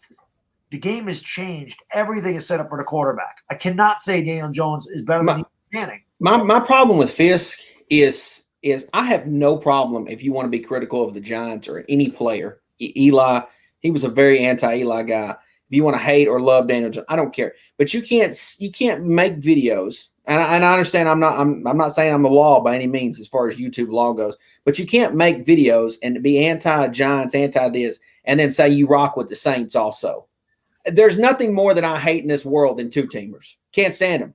I can't. You and I can't be friends if you come to me and say I got 2 favorite teams in 2 different sports or just one sport. No, just one sport. I can't go with you on that because either you are all in on one squad or you're not. And if you're not, then keep your opinions to yourself about either squad. Right. Yeah, I mean that's my biggest thing. So to me, if you are somebody that and again, watch what you want to watch. I'm done telling people what to not watch and what to watch. But you can't. If for me, I'm not going to care about you if you're out here rocking 2 teams. Right. Can't do it. Can't be like, well, my Giants ain't doing too good, but my Saints they looking strong. Sorry, then your opinion doesn't matter to me. No, I mean, you know what I'm saying, dog? Like, I mean, that's like me dating 2 different women. It sounds good, but shit, you know what I'm saying? It's expensive. It's expensive, and listen, that's just you only got 60 minutes for one woman. Right. Well, listen, the old saying is, man, if you got a problem with your woman, don't go get another woman because then you just got 2 problems. You got 2 problems. Hey, you know what they say? You got two quarterbacks, you ain't got a quarterback. So you got There two you women, go. you ain't got a There woman. you go. Exactly. So You know what I'm saying? So I mean, don't be. It's either that's the thing about it. You can have a different opinion about me when it comes to the Giants, but either just rock with the Giants or don't rock with them at all. Right. Yeah. No, I understand. By the way, guys, 400 in here. Thanks so much for being here. You know what to do, man. Smash that thumbs up button. If you're not subscribed to this channel, hey, do me a favor, subscribe to this channel. More importantly, if you're not subscribed to Copizzle, make sure you do that. The link to his channel is in the description. It's right down there. Click on it, sub him up. Some of the best content you're going to find on here. You guys think I have a lot of energy. I ain't got nothing on this guy. This guy brings the energy, brings the passion. This guy's the whole reason that I've been on YouTube twice. He's the reason I came on YouTube way back in 08. I left for 5 years. He's the reason I came back in 2014 because his passion for the Giants gets me fired up. I'm not going to lie. Cobb and I don't always see eye to eye on things. Cobb and I have had our beefs. But you know what? It's because we're passionate Giants fans. Yeah. We both want what's best for the Giants. We don't always agree on what's best for the Giants. That's all. That's all it is. But he's the man. Sub him up. You will not be sorry. And I'm going to just say this, man. There's no question that if I was running the Giants, Eli Manning would still be out there. So I mean, I know that I can be wrong when it comes to my opinion. So, but at the same time, like at least I stand behind my opinions. I'll say when I'm wrong.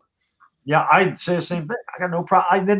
Again, that's why I think you and I are very similar. I got no problem giving my opinion. I got no problem saying I'm wrong when I'm wrong because I'm wrong a lot. I'm human. Everybody's wrong. It don't bother me. You know, Deuces, really says there's no way that the Giants offense can keep up with the Browns offense scoring wise. If the Browns ever get the lead, it's over for your average D. Well, I don't know about our D, but yeah, I mean, we're not a team that can play from behind. I'm telling you right now, the Giants will compete with the Browns all the way to the end of the game. I agree. Yeah, we can't get back. We can't get behind. We will compete with them all the way to the end. Whether we win or not will determine if the ball bounces our way or not.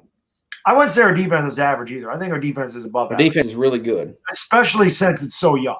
I think it's an above average defense. I mean, it's one of the best. Last few weeks, last 6 games, getting off the field on third down, one of the best run defenses in the league. And listen, man, our defense got taxed. I mean, our offense was terrible. That can't happen. I mean, listen, if our offense is 3 and out every time, then yeah, the defense will look average.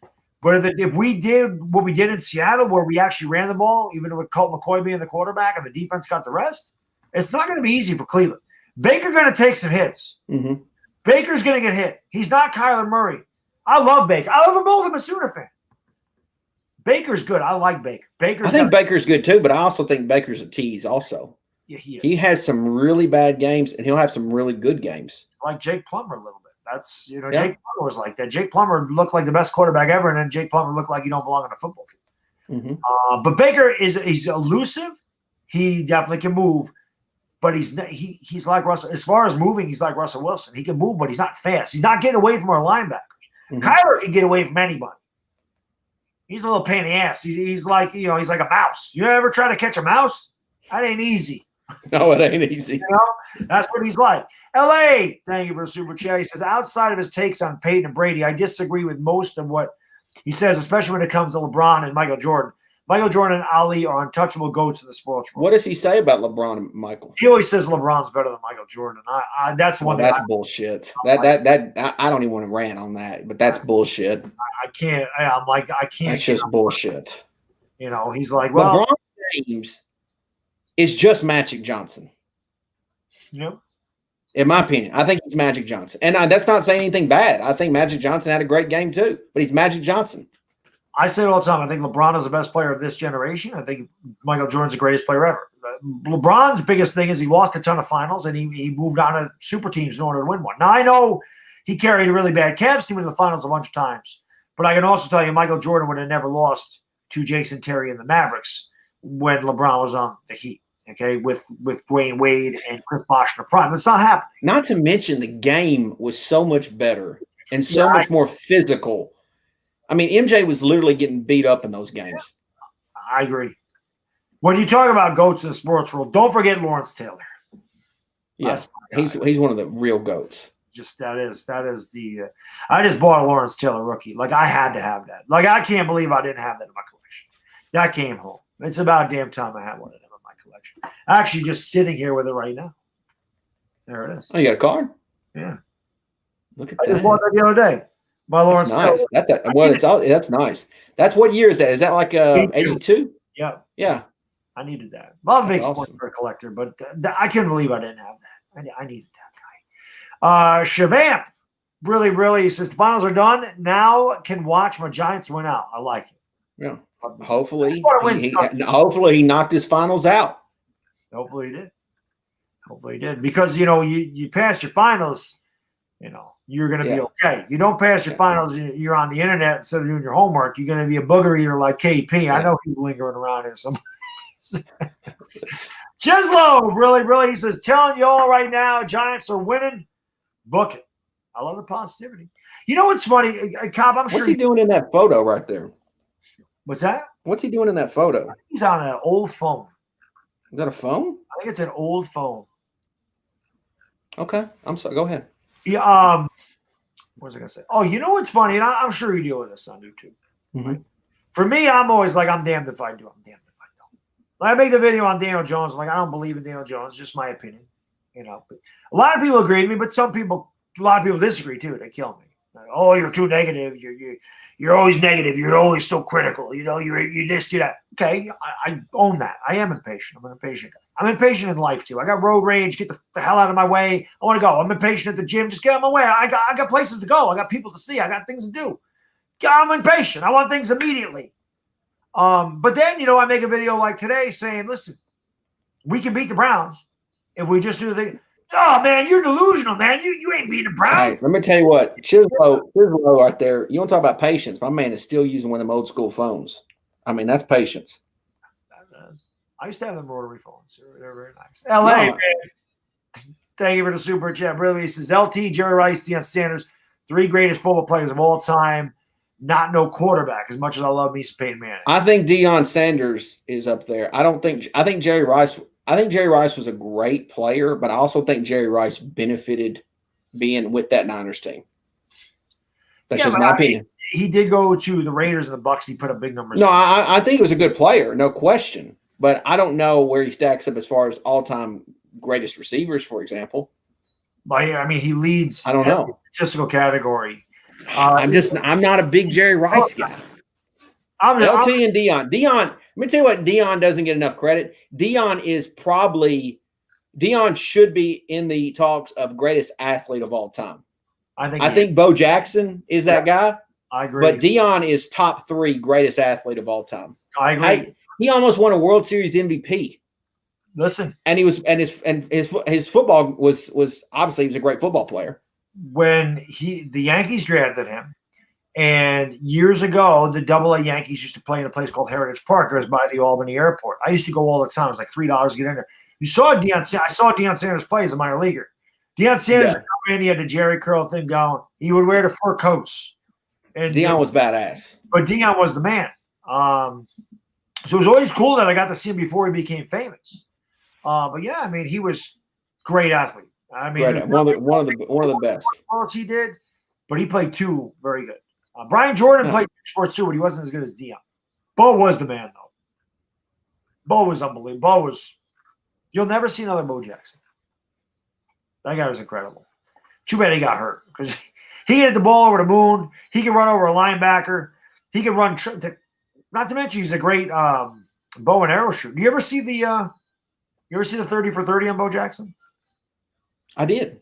Bo Jackson is one of my favorite athletes of all time. I love Bo Jackson. Yeah, he's freaking absolutely unbelievable, man. You guys grew up in that era. Everybody knows about Bo knows. Yeah, Bo's Bo to me is it's so funny because everyone says that term the GOAT all the time. And for me, when you start talking about GOATs, like to me, Bo Jackson's the GOAT. Yeah. I saw Benjamin. I knew Benjamin would like that about me nailing KP for not doing his damn homework. I tell you, Cop, these kids on here sometimes. There's a lot of kids. I didn't realize how many kids were on here, but there's a lot of kids. We're helping raise the next generation. I gotta straighten them out. I know you do too. We gotta let these kids. Somebody's got to make these babies, and somebody's got to raise them. Damn right. Yeah. And I'm gonna tell you what. Be critical of your pops. If you don't think your pops is 60 minutes with somebody, like you need to tell them. Like you need to be honest with your pops and be like, look, You ain't cutting it. I don't know who you screwing, Pops, but you ain't cutting it. Yeah. You need to tell him, like, step up a 60-minute game. Got 60 minutes. Yeah, and not over the course of like 4 or 5 times. 60 minutes. No, yeah. It's not a combination. You don't get the combination. No timeouts. Like there's no timeouts. Halftime. Yeah. You can slow the pace down. You just got to keep going. Right. Double O. Yeah, sometimes when you need to be minded, you got to catch your breath now. Yeah. Double OG, really. So the Giants need a number 1 wide receiver that'll produce night in and night out. Saquon and Evan Ingram had the best seasons when Odell was balling. I sort of disagree. I mean, I agree with that. They need a number 1 receiver, no question. Like, how good would Daniel be if he had DK Metcalf, for example, like a really good young receiver? Wouldn't it be awesome to have that combination for the next 10 years? It would be. How like Matt Ryan's had like Julio Jones for all these years, right? I mean, it's like give him his big time number 1 receiver and let's see what he can do. Yeah, that's when honestly, dog, I jump off the train. When I know for a fact a player is being hurt because of other players, because of the quarterback, that's when like I lose it a little bit. Now, here's the thing. I understand that some people made that argument with OBJ was hurt because of Eli's game. But in fairness to that, I thought Eli's game was being hurt because the offensive line was never any good. So him and Odell could never have that perfect connection that everybody so desperately wanted. But until I see a guy for sure on the offense, like even if they had Saquon this year, Bad Dog, then I could be a little bit more critical of Daniel. Right. But we don't even have I mean, what would our RPO game look if we had Saquon? It's fair. I mean, it's a fair point. What would our play action game look? I think Wayne Gallman had such a nice game against Seattle because they simply just didn't respect Wayne Gallman. Right. Yeah. And he showed them what's up. I mean, the Giants' offensive line, I think that they get in a groove and they pass block better when they start out by run block. And I think it helps get in the groove. And I don't know why the hell we got away from it this week. And they better get back to it against Cleveland, especially if Colt McCoy's going to play. Mm-hmm. Shabbat really says, pass the flying colors. So I'm chilling. Nice. Kev Dub says Bo Jackson can lay carpet as well. Damn right. I guarantee he could. Bo Jackson's a bad dude. That damn. He's like he's really into hunting. Like he's really into compound bows. Like he's a bad dude. I wouldn't mess with Bo Jackson. Bo Jackson's one of these dudes. Like if the zombie apocalypse actually happened, I guarantee you he's going to make it to the end. He makes his own arrows, doesn't he? Yeah. That's why he's going to make it to the end. He's going to be able to survive. He ran over Brian Bosworth too. He's going to be able to run, survive, and put some arrows in some heads. Not about that. I think this year, though, I think the Giants are going to get Daniel Jones receiver. I think that's. Yeah, I do too. Whether it's a draft or free agency, I think it's going to happen. Now, I think it's going to happen in free agency, but it would be nice if we drafted a nice receiver coming into the draft. It would be nice to have somebody. Jalen Waddle's one that I hear a lot. Both those Alabama receivers. I don't know if Jamar Chase drops to the Giants if they're drafted 10th. Mm-hmm. But Waddle, I like Chase. Those Alabama receivers are pretty special. But we'll see. But like you said, either the draft or free agency, they've got to get somebody outside of Slade. Because if you have Slade as a number 2 and you have a legitimate number 1 with Shepard in the slot, then there's no excuse. I mean, then he's got some guys to throw. I agree with that. I just don't know what kind of talented. Again, I feel like a lot of receivers, a lot of quarterbacks that are really considered great, they've got great weapons around them, right? I mean, Devontae Adams is a nice weapon for Aaron Rodgers. Yeah, he's a nice weapon. DK's a nice weapon for Russell Wilson, right? Tyreek Hill is a good one for Pat Mahomes. Tyreek Hill is a unicorn X factor. Hate to use a Madden term there, but an X factor for Pat Mahomes. Like that, he's just different. Like I don't understand why they for example, I don't know how good Matt Ryan actually is, but having Calvin Ridley and Julio Jones sure does help. It does. Like Calvin Ridley's sneaky. Like he's one of the best route runners in the game. He arguably might be a top 5 receiver and he would be considered that if the Falcons were any good. There's one guy I can say that stands out to me, and he's my favorite player, and that's Deshawn Watson. I mean, he lost his best receiver, and he's having the best statistical. Now the Texans aren't very good. I think Deshaun's a great player too, dog. Yeah, but he also has some injury issues. He does because he runs. Yeah, and he has some injury. He has no offensive line. That guy gets killed every damn time he tries back to pass. Yeah, I love him. I mean, if you that's a guy we're taking the Giants in a heartbeat. I don't give a damn. Can you get whatever it takes to get that guy here, please? The only thing that I've heard in the last 2 weeks or last week that I can understand somebody saying, why didn't this happen? I completely understand looking back or now in retrospect, should we have drafted Josh Allen number 2 instead of Saquon Barkley? That's a big argument that a lot of Giant fans could make. Now, I don't know if it would have worked out the same, but obviously Josh Allen out there is just scorching the earth on fire, with the Bills. But again, guess what he has? Stephon Diggs. Stephon Diggs has been a great player for him this year, and I think has helped him even more. So to me, like, if you want to make the case, if you want to look back and say, where did the Giants screw up? Maybe there. Maybe. Yeah. Again, but I think it was really hard not to draft Saquon. I go back to this all the time. I don't think that was Gettleman's pick. I think that was Mara and Tisch. I think they wanted to try for Eli to win, and they thought that that's what they were going to do because Dave Gettleman has always said, I want the Hogs. Mm-hmm. I think if Gettleman has his full input, I think Quentin Nelson is a Giant. I think that's where he would have went because he did try to address our tackle spot by getting Nate Solder. He came in, and Nate Solder just didn't work out, but that was the best left tackle we could have. Mm-hmm. He came in here and tried to fix the offensive line the best that he could. He took over a really bad situation. Yeah. So to me, I honestly think that was more of an ownership pick rather than a Gettleman pick. Yeah. Saquon Barkley. And it's easy to sit here and say it now. Yeah. It's easy to say. But again, going back there, a lot of the people even probably in here probably didn't even watch Josh Allen play one game in college. So, I mean, I don't know how many of you would actually made that move looking in that moment. Like Saquon was considered this greatest prospect in the last several years. And so I think it's really, a lot of people think being a general manager in the National Football League is easy, but I don't think it's a job to me that would be very difficult to have. Oh, no doubt about it. Very difficult. No doubt about it. Noah, thank you for the super chat, my man. Really, what's your guys' opinion of Daniel Jones? Do you think he's the quarterback of the future for us? Do you think he's the quarterback we should build around? Well, we discussed that earlier. I am definitely not leaning that way. I just, again, his mental game to me is, I don't think it can be fixed. I just see a guy that doesn't. I think the whole team, including Daniel, needs a really good offseason that doesn't have anything to do with COVID. Agree. Give him that. Give the whole team that, and I guarantee the Giants are NFCs, if not NFC contenders next year. Like I said, listen, I want Daniel Jones to prove me wrong, but just prove me wrong. Just go out there and ball out, please. I'm rooting for Daniel Jones. I'm not rooting against him. I actually felt bad for him on Sunday. I didn't want him playing. Like I said, when I went back, when Joe Judge was talking about that, and he said it about in practice, we just want to make sure he can protect himself. Now, I'm not really reading much into that. Mm-hmm. I'm just saying to myself, he's not going to put him out there if he's less than 100%. He's not going to put him out there. Yeah. And then I went back and thought about that, and he said it again with Cleveland before this ankle thing popped up. And I'm like, you got to do better than, he just got to make sure he can protect himself. Mm-hmm. What the hell is that? So you're saying that he ain't going to be able to run. He's a stature in the punt. He's a sitting duck.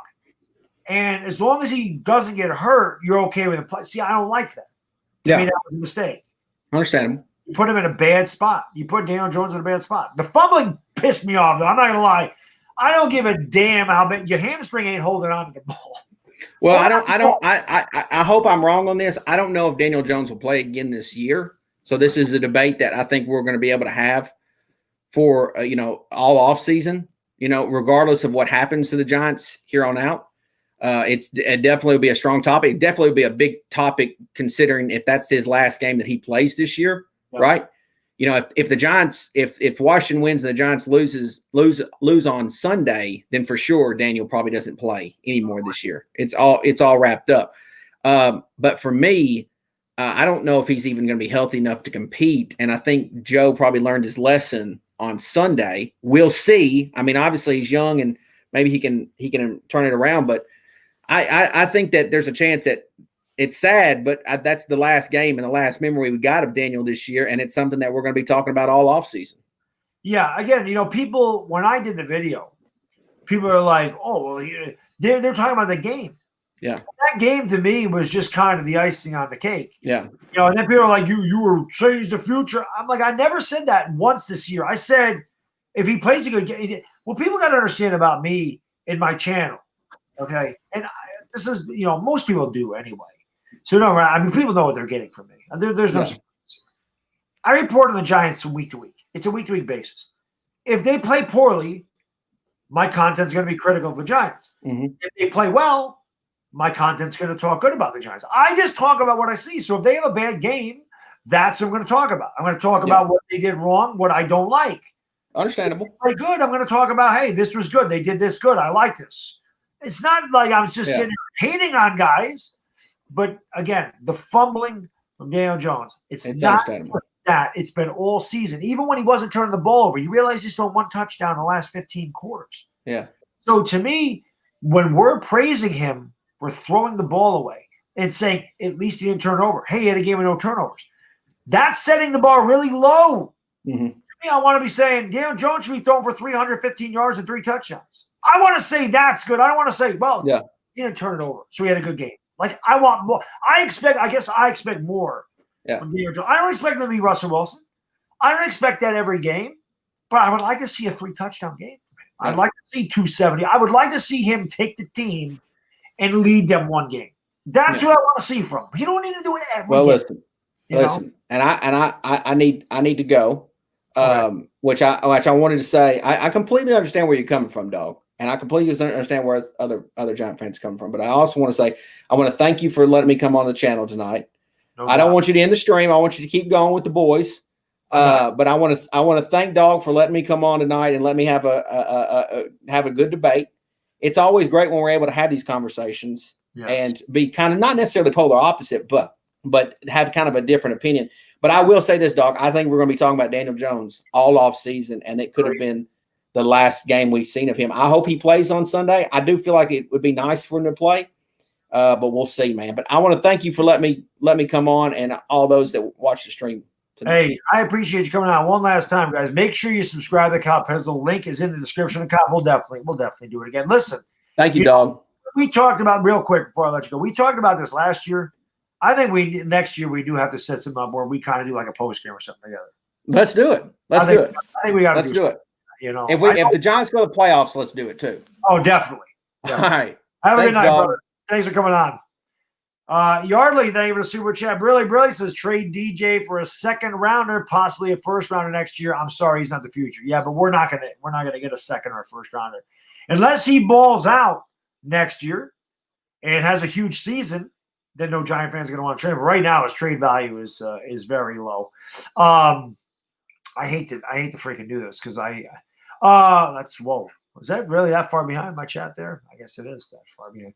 I'm going to be right back, guys. I have to go to the bathroom. I'm sorry. I got to go to the bathroom. I'll be right back. Hit the like, hit the subscribe. Be right back. Bathroom.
All right, sorry about that. This is what happens when you got to stay up and drink a bunch of coffee.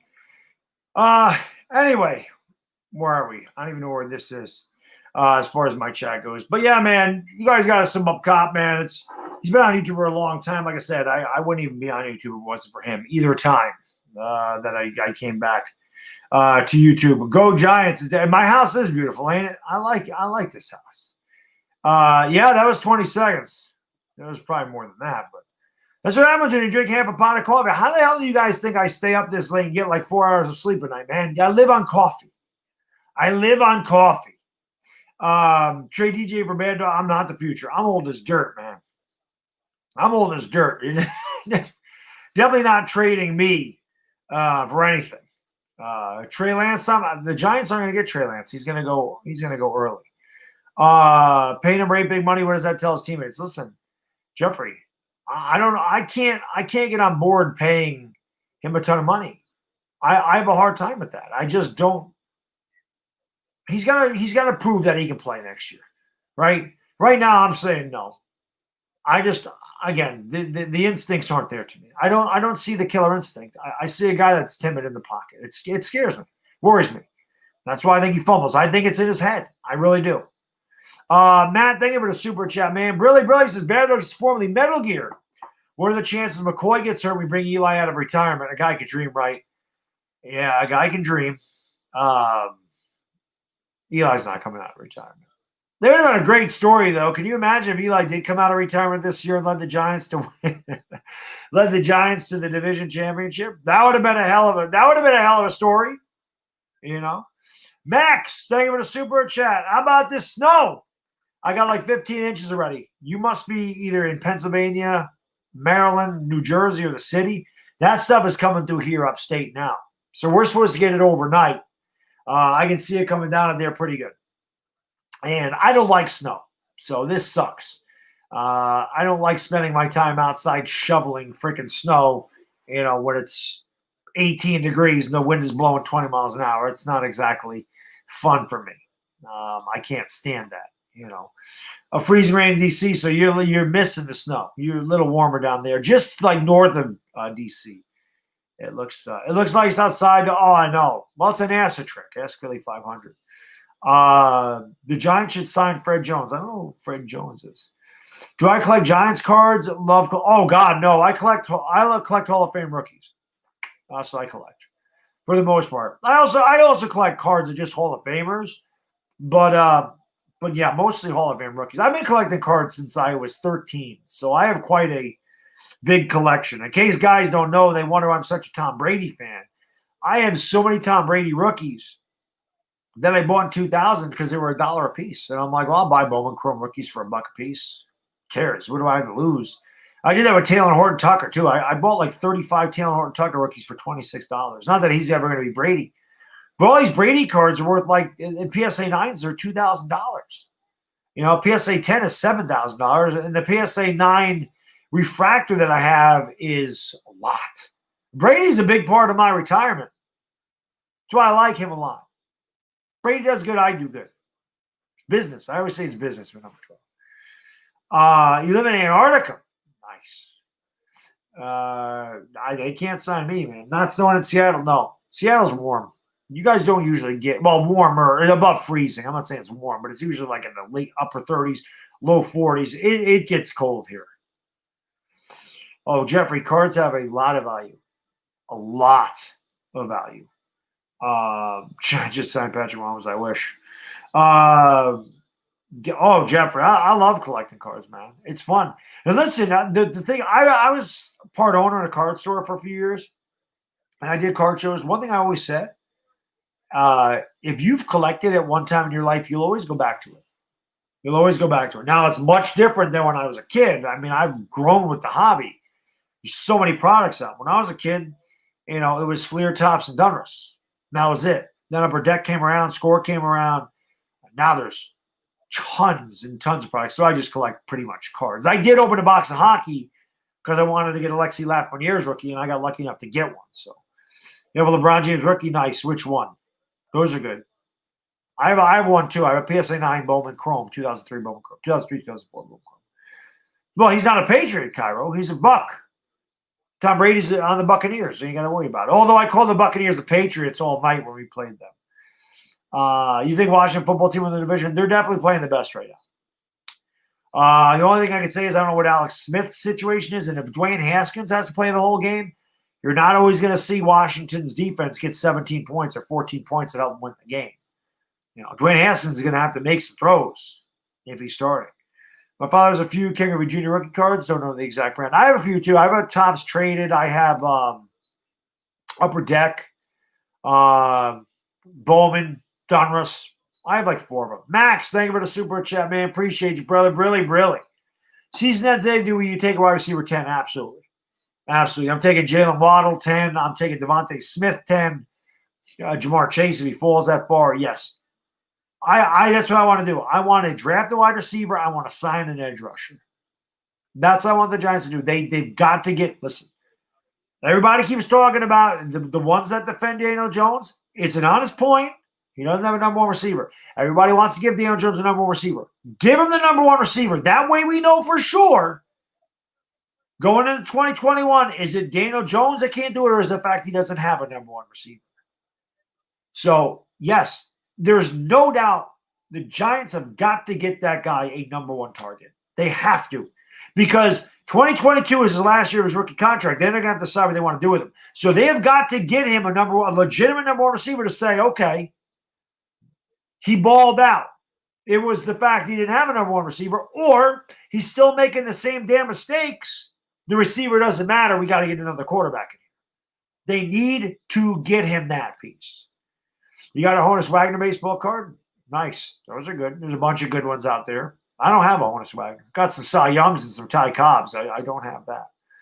The Frank Gifford rookie's awesome. I don't have one of those. I've been wanting one of those forever. I want the 1952 Bowman large. I don't really like the small one, but I do want a Gifford rookie. That's one I want over a long time. Listen, I can't afford to buy all the cards I want. There's so many cards I love. Like I want a lot of Giants rookies. I want an Emlyn Tunnell rookie too. I see my man Authentics in the house. Punk, what's going on? Jeffrey, thank you guys for being here, man. I appreciate it very much, for sure.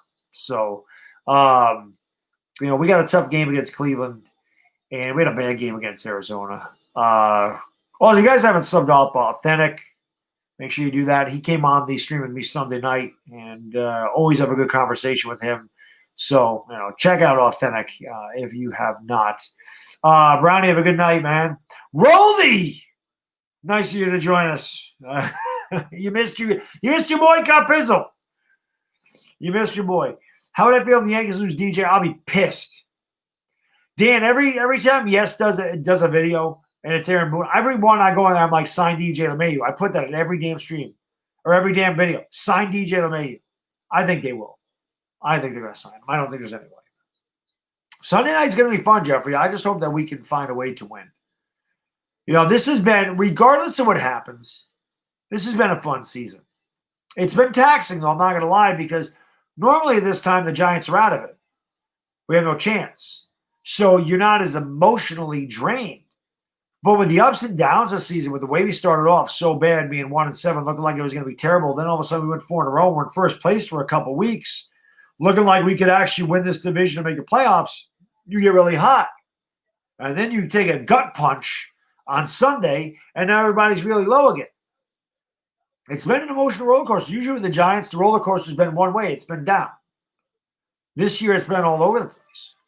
So, it's taxing. I do a lot of Giants videos. I do a lot of live streams. We obviously live stream the game. We do Talking Giants. It does wear on you as a fan. I freaking love this damn team. I've loved this team for 37 years. I freaking love the Giants. I always will.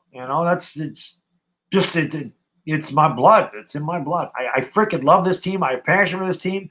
It's why when I see these people saying, "Oh, you're a fake fan because you don't like it." Listen, if I didn't care about the Giants, if I wasn't love the Giants the way I do, why would I care? Why would I make those videos? I would be like, I don't give a damn if Daniel Jones ain't playing well. I don't care that he hasn't progressed. I don't care. It's not me. I'm emotional because I love the Giants with a passion. Like if you love a girl and when you're with her, she makes you feel great. You're going to say all nice things about her, right? But then she does something bad to you. She cheats on you. She breaks up with you, whatever. And you're hurt. She hurts you. What do?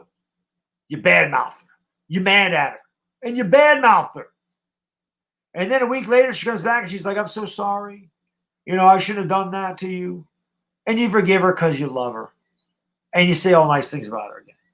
And then she turns around and she does the same thing that she did before. And then what do? You badmouth her again, and you're pissed off again. That's the Giants with me every damn week. Okay? That is the New York Giants. That's what happens to me. That's why I get so ticked off. That's why I'm so emotional. I freaking love this damn team. You know? It's all raw emotion. My channel's all raw emotion. It's really what it is. Yeah, once in a while I have your hot takes. Once in a while I do these videos that I actually sit there and think out, like trading Saquon Barkley or trading Odell Beckham years ago. You know? There are things like that, but a lot of times it's just raw emotion. I go on what I see. Dylan, thank you for super chat, buddy. Brilly. Do you think the Giants fans gave DJ unrealistic expectations? I probably did. DJ was never really set to take the year two leap like Kyler, Mahomes, Wentz, and Lamar did, in my opinion. Maybe not. I know I probably gave him unrealistic expectations. I thought very highly of Daniel Jones. The one thing I'm going to say, and I'm hoping that this reigns true. The quarterbacks that had a really good rookie season and then had a bad second season had a really good third season. Baker Mayfield, right? Dak Prescott. They both had bad sophomore seasons, and then they came out of it and they were a lot better. The guys that had bad rookie season, a great second season, have all went right to crap. Jared Goff, Carson Wentz, right? They had really bad rookie seasons, had great second seasons. Even Lamar Jackson. I'm not saying Lamar Jackson's having a bad year, but Lamar Jackson's not having a year like he did last year. I'm hopeful that's what happens with Daniel Jones. I'm not going to lie. I was probably too high on Daniel Jones going into the year. You know, but at the same time, Daniel Jones should be playing better. I can't say it's the system. Man, this is the 14th game of the year. We can't be talking about he doesn't understand the system or he's still trying to learn Jason Garrett's playbook. We can't go with that anymore. That's not an excuse to me. That's not an excuse. Well, he's learning a new system. No. Can't go with that. Can't go with that. Again, to me, it's his instincts. His instincts worry me. This is why I'm off. This is why I don't think he'll ever be that guy. You either have that or you don't. To me, you either have those instincts or you don't. You either have the proper instincts or you don't have them. I don't see him having them. That's all. I don't hate DJ. I'm not rooting for Daniel Jones to fail. I want him to succeed more than anybody or as much as anybody. But I'm just honest with what I see. That man has turned it over 37 times in 24 career games. It's not going to get done. He has 32 touchdowns passing. He has 35 total touchdowns if you include his running touchdowns. He has 37 turnovers in 2 years. Outside of Ryan Leaf, he's turned the ball over more than anybody in the history of the NFL quarterback in his first 24 games. That's not good. You can't keep turning the ball over. You can't have your quarterback turn the ball over like that. You can't. It's not even the interceptions. You know? He throws some bad interceptions, but to me, I'd rather him throw the interceptions than fumble. Because an interception's like, hey, you try to make a throw where he made a bad throw. You're going to make mistakes. No quarterback's perfect. I don't want him throwing interceptions, but I can live with an interception more than a fumble. You know what I mean? I can live with that over a fumble. The fumble to me is just you're not protecting the ball. You're not feeling the pressure. And it's that kills me. Asia, what's going on, my lady? She says, Bad Dog. What's up, Bad Dog? You loom. Well, Asia, you're down in the city, so you're probably getting hit with all that snow just like I am right now. No. Right, I'd rather him throw the ball. Yeah, exactly, Jeffrey. That's my point. You know? Listen, listen. I don't know why people compare Josh Allen to Daniel Jones. Josh Allen's skill set is way better than Daniel Jones. His arm is ridiculous. Okay? And he is just as fast as Daniel Jones. He can run. And, all right? I don't understand the comparison to Josh Allen. I know. Somebody brought up the Alex Smith, which is who I always compare Daniel Jones to. And somebody made a good point. They said it took Alex Smith like 5 years before he really became a good quarterback. And he was the first overall pick in the draft. Problem is, this day and age, your quarterback don't have 5 years to prove himself. That's the problem. When Alex Smith was drafted, you did. It's a different game. Nowadays, you draft a quarterback in the top 10, you're expected to play. I mean, listen, I'm going to be completely honest.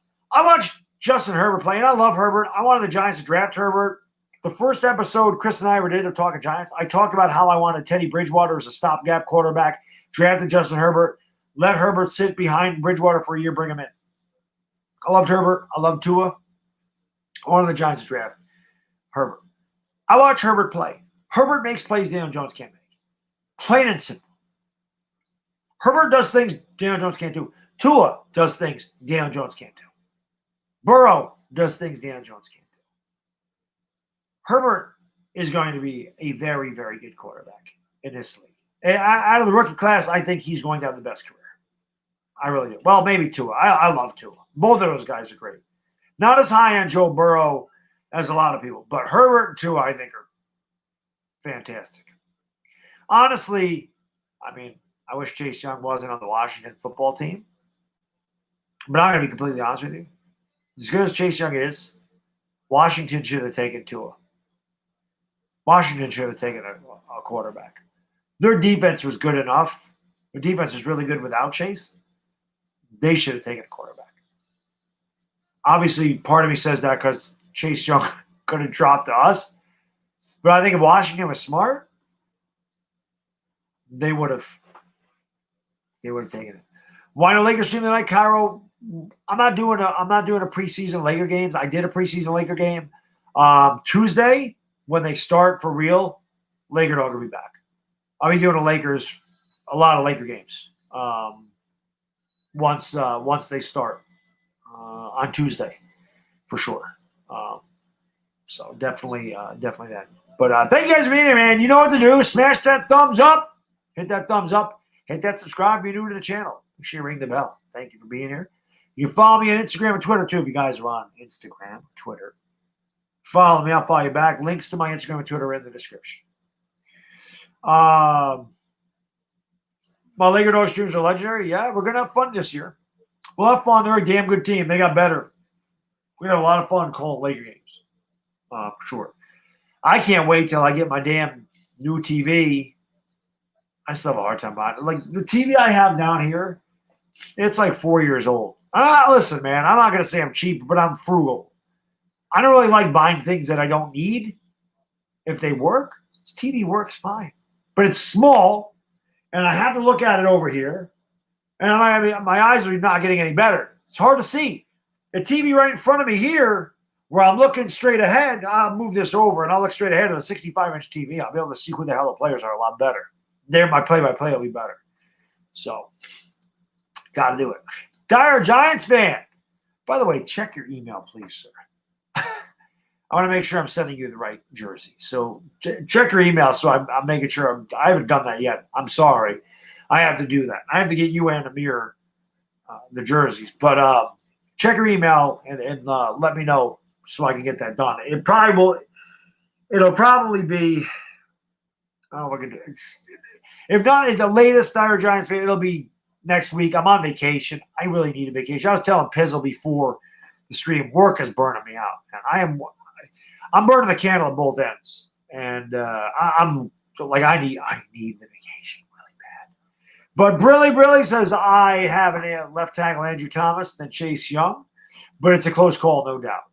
No, I mean, and that's fair. If you prefer offense than the offensive line, then yes. If you're like me and you prefer defense, you definitely would go Chase Young. But I completely understand that. Am I a jersey collector? No, I don't collect jerseys. Dylan, I collect sports cards, but no jerseys. I mean, I have Giants jerseys. I have a number of Giants jerseys, but I don't really collect them. Knicks and Lakers won. Well, it's nice that the Knicks are winning the preseason, Asia. Maybe they'll actually win when it counts. Yeah, Dire Giants, we talked about this already. Strahan. You said a Strahan blue one. I just didn't know what size. Then I need your address again because I don't think I have. They look pretty – well, Obi Toppin's really good, Dan. I mean, I like that pick a lot. But the rest of the team, I don't know. We'll see what Thibodeau does as a coach. I just don't expect much of the Knicks. I never do. I just never do. They have bad luck too. They should be drafted first in the damn league, and they never do. Am I a Knicks or a Lakers fan? I'm a Knicks fan. I just work for the Lakers. You're high if you take Thomas over Young. No, I don't think so. King, I think it depends. I think it depends on what you prefer. Listen, a lot of guys wanted the left tackle over Isaiah Simmons. I wanted Isaiah Simmons. Isaiah Simmons hasn't played well, but I wanted Isaiah Simmons. I like the defensive guy. Rickson, my man, thank you for the super chat. Brilly. Pat Shermer was a better play caller. Yeah, he could have been. I don't know. I mean, he definitely had Daniel Jones extend the field more. That's for sure. But we'll see. I wonder at your age, this morning was still a thing. Well, Luke wanted me to ask. I'm sure he did. Ask Tana. Tell Luke to ask Tana about that. As long as the blood still flows there, then you're probably going to have that. Yeah. Listen, I may be old, but let's face it. I can do a lot of things guys half my age can't do. We know that. If you've seen my workout videos, if you've seen Bad Dog Fitness and Life, which I got to start putting more content on that page. Don't worry, I have an arm workout going on there. If you've seen me work out, you know damn well there's guys that are 22 that can't do the shit I can do. Let's be honest. There's guys half my age ain't got close to the physique I have. Don't work nearly as hard as I do. Can't run nearly as fast as I do. Let's face it. It's only a number. You can leg press more than me. You can leg press more than 1225. Well, hey, what can I say? I'm not the biggest or strongest guy, but I work hard. But if you can leg press more than 1,225 pounds, God bless you, sir. My knees can't hold up any more than that. Do I think the Yankees should trade for Lindor, bring back Didi to play shortstop? I wouldn't want to trade. I would rather bring Didi back, honestly. I'd much rather bring Didi back in a contract than have to give up something for Lindor. And I think you'd get Didi cheaper than Francisco Lindor. You're 52 and said, there you go, Cairo, you get it. Us old man still got to do it. Sonny, what's going on? Do I think Judge is sold on DJ? That's a really good question. I can't. It's a really good question. You know what? I can't even answer that, Sonny. I really don't know. It's a great question. It's a really good question. I'm not sure. I mean, if you could, there's definitely people that can,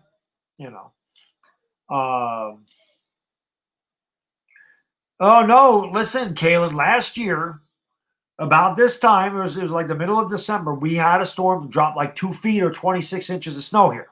Okay. And then we didn't get any the rest of the year. So I'm hoping that happens again. Dire Giants fan, man, I appreciate you, brother. Thanks so much, man. Really, my good man. He says, email sent. Much appreciated, bro. I appreciate you, man. He says, thank you. Looking forward to the next gathering. You and me both. Because I'm getting Dire Giants fan drunk. I already told him he ain't gonna pay for a beer. I'll be taking care of Dire Giants fan. Because he knows about that crappy traffic down here. He's gonna get there early. He's gonna get there the night before so he can party at Reds with us. That's what I know he's gonna do that. For sure. No doubt about that. They get kept up. Appreciate that, man. Trying to hold the Diet Coke down this time of year is tough. Hey, man, I live on it. That's why I pee all the time, man. Someone's like, you got a small bladder or a prostate problem. When you have a prostate problem, you pee because it doesn't all come out. When I take a piss, it's like 30 to 40 seconds. I have a very big bladder, and I got no problem with the stream. Okay? For those of you that need to know that stuff.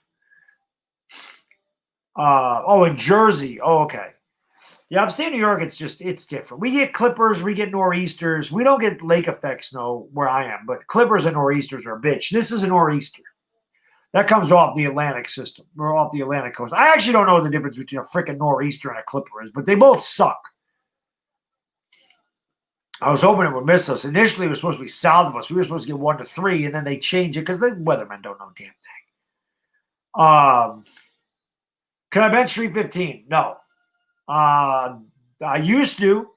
I weighed a lot more when I did that. The most I ever benched, I did 335, 2 reps.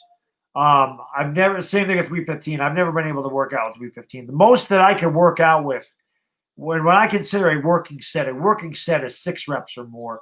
The most that I could ever work out with was 275. I have very long arms, so the benching's not the best. I can curl a ton because I have long arms. And I don't use the bench anymore. The bench is bad for your shoulders when you get older because it locks them in place. You can also push the bar with your strong hand. I like using dumbbells because dumbbells you have to push evenly and you're working stabilizer muscles because your arms actually have to stabilize the weights. But I can't bench like I used to. I mean, when I benched 335, I weighed like 225 pounds. And it wasn't, I'm ripped. Like I'm shredded right now. But I only weigh 186 pounds. I can't bench like that anymore. Max Webster really says, are you in the 1,000-pound club? For what? Leg press? I don't think there's a club for that. I mean, but that's the most I've ever. I can't leg press that anymore either. I don't think I've ever done. That is that 24 plates or 26? I really don't approach that anymore either. The most that I leg press now is 965. That's 20 plates plus the sled or the press, which is 65 pounds. 965 is the most that I work out with now. I don't usually go over 1,000 anymore. I don't feel like I need to do that anymore. My physique is good. I'm not going to get any bigger. I'm just trying to tone up, be shredded because I just feel like it's a better look for me. I have long limbs and I have small bones, so I never used gear. What is gear? Yes, Danny, that's very good. Anytime you can bench more than you weight, that's very good. I always say this. I can tell you this right now. There are no guys in my gym that I'm not talking about one curl. I'm talking about a working set of at least 6 that can curl 80% of their body weight. I curl almost 80% of my body weight in a working set. That is unheard of, especially a guy that's 45 years old. It's not happening. I don't squat anymore. Bad back. No squats, no deadlifts. When you get to be old, trust me, guys, when you get to be older, your tendons don't get stronger, they get weaker, and you have to be more careful. I work out as hard as I can, but I'm a lot more careful. And listen, squatting and deadlifting, it ain't going to matter. I leg press, I push the sled, I do quad extensions, hamstrings, calves. My calves are stupid. In or outer thigh exercises, wall sits, lunges. I do a lot of things for my legs, but I can't squat or deadlift anymore. It's just not good for my back. My back, I throw it out. I can't do it. I'm 44. I'm like 44 and a half. I'm working my way towards 45. Hey, I'm not built like a safety anymore. I'm built like more of a cornerback now. That was one of the funniest videos Philly 500 ever made, was that one. Do I think Mac Jones would be a good quarterback for the Giants? I don't know. I can't say that. Steroids? No. I would never take drugs in my life. I drink. I've always shot at the 420 crew. Never smoked anything in my life. I would never do drugs. Steroids are for these people. There's 2 types of people that take steroids. People that compete, bodybuilding, powerlifting, professional athletes, they take it. I don't agree with it, but I understand it. I understand why they would take that to get to the next level. Understand it. Don't respect it, but I understand it. The other group of guys that takes it, and I see a lot of this in my gym, are just assholes who are lazy and don't want to actually work for the results.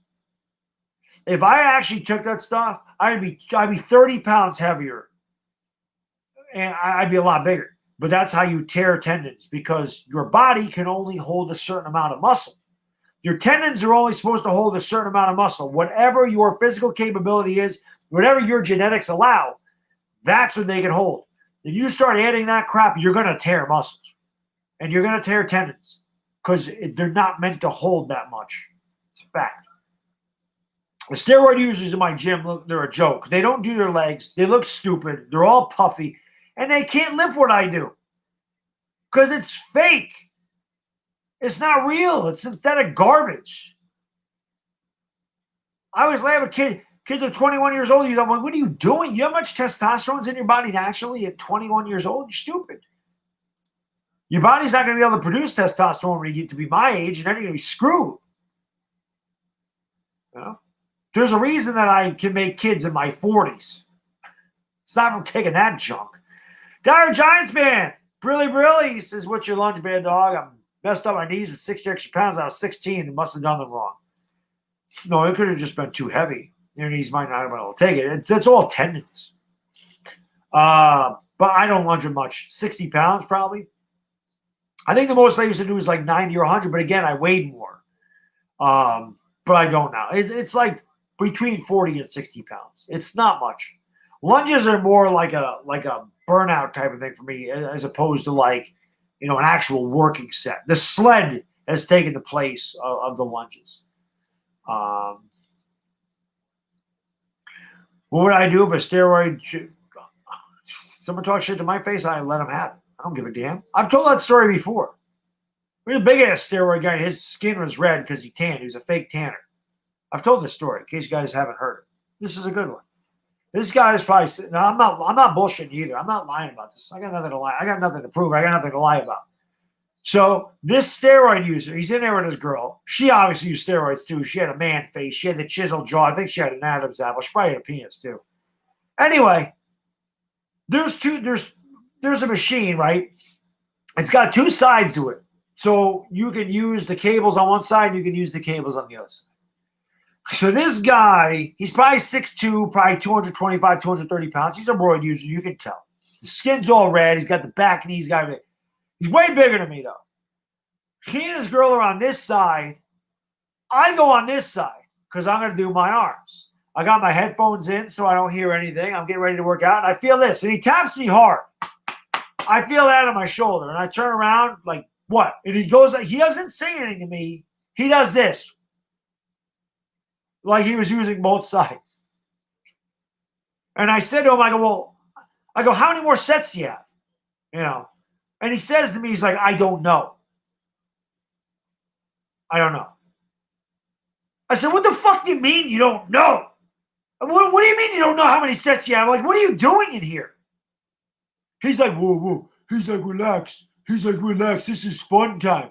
I said, it may be fun for you, but I don't stick a needle on my ass. I got a wife and kid to go home to, okay?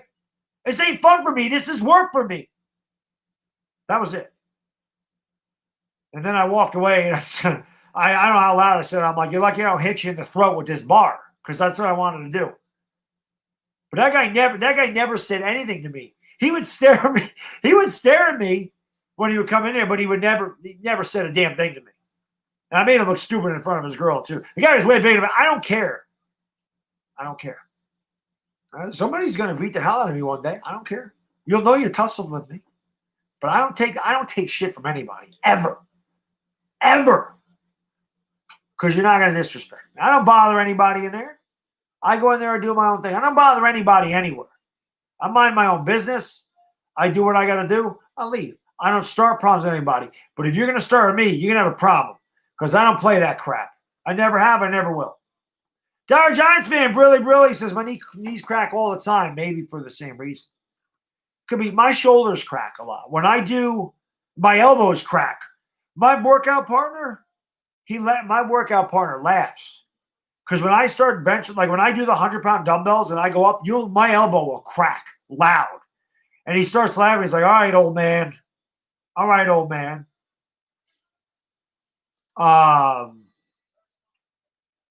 Yeah, I wish I was a millionaire, Davey. I wish. Everybody loves my house, though. I wish this was my real house. Maybe someday. Maybe someday the Lakers will come calling for my play-by-play, and I can do it. Consecutive pull-ups. The most I've ever done was 22. Pull-ups are hard. I probably can't do that many now. I could probably do half that, 12, 13, 14. But 22 is the most I've ever done. Caesar, thank you for the super chat. Brilly. He says, Super Bowl NBA Finals prediction, great stream. Super Bowl, we're going Chiefs and Saints. I think the Chiefs are back. And the NBA Finals, we're going to go, well, Lakers. Lakers are definitely back. I'm going to say, I think we have a repeat of last year. I think it'll be Lakers and Heat again. I think we have a repeat. Could I beat up Mark Holmes?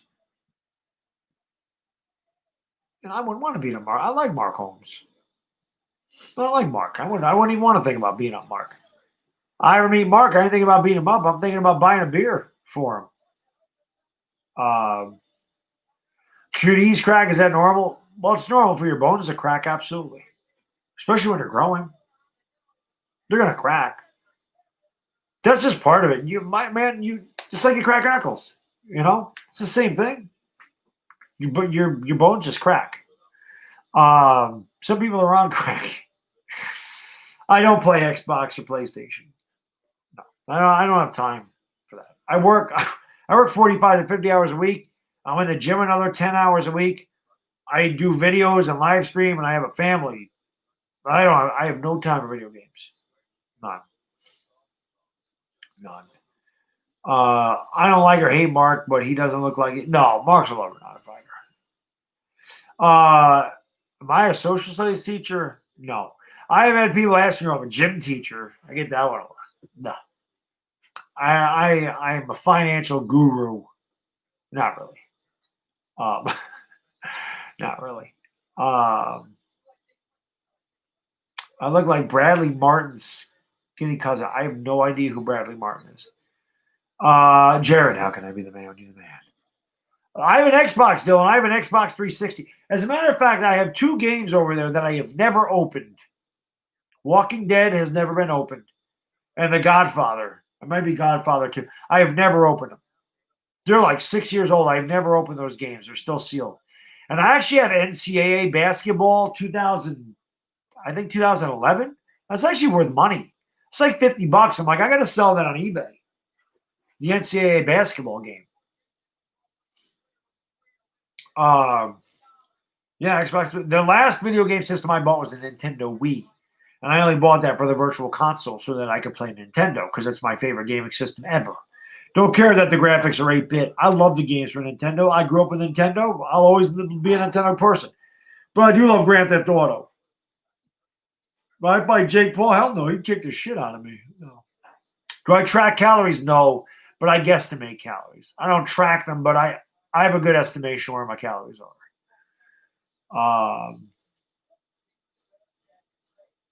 We know you don't play when you said, yeah, I bought the Xbox Sunday. I bought that Xbox 360 probably.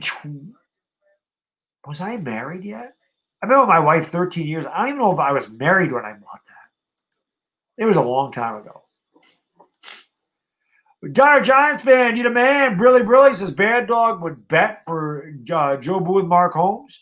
Be hilarious how he continues his videos. If so, what would I bet? Well, I think Copizzle should bet that, Dire Giants fan, because he has the belt, right?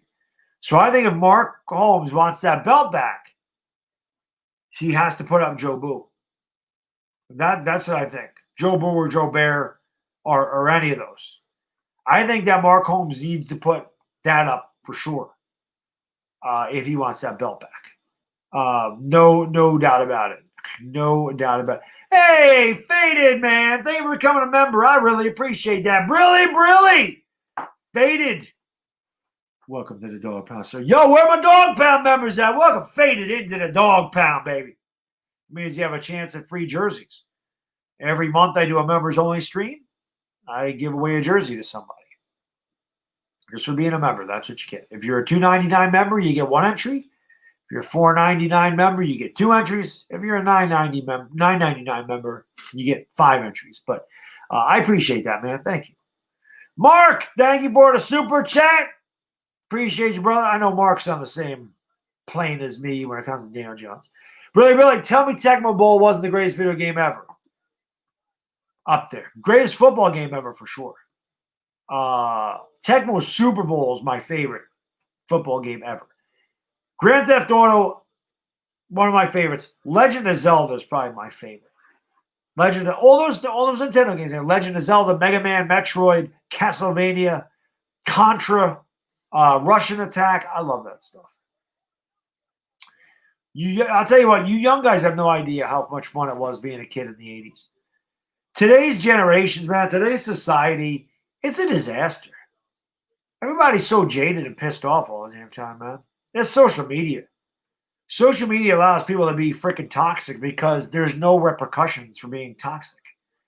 You couldn't do that when I was growing up. If you were toxic, you had to do it to somebody's face. There was a chance you got knocked the hell out. You can't do that anymore. Much different when I was a kid. Yeah, see, Authentic knows. Authentic don't look old, but he's not as young as he looks. Because I've learned that out. Yes, Excite Bike was a good one too. Well, yeah. Ayush, what's going on? Ayush, Lakers will start Tuesday. The Lakers will start Tuesday, brother. December 22nd. First game of the season. Kids got it rough. Nobody plays outside to get the strut. Yeah, exactly, Jeffrey. Exactly. And that happens. That also happens with the parents nowadays. The children are always on the parents are on their cell phones. The parents aren't paying any attention to the kids. There's no conversation with the children. That's the problem. My kid, I completely admit, my kid plays with his tablet too damn much. I get mad when he's on that damn thing all the time.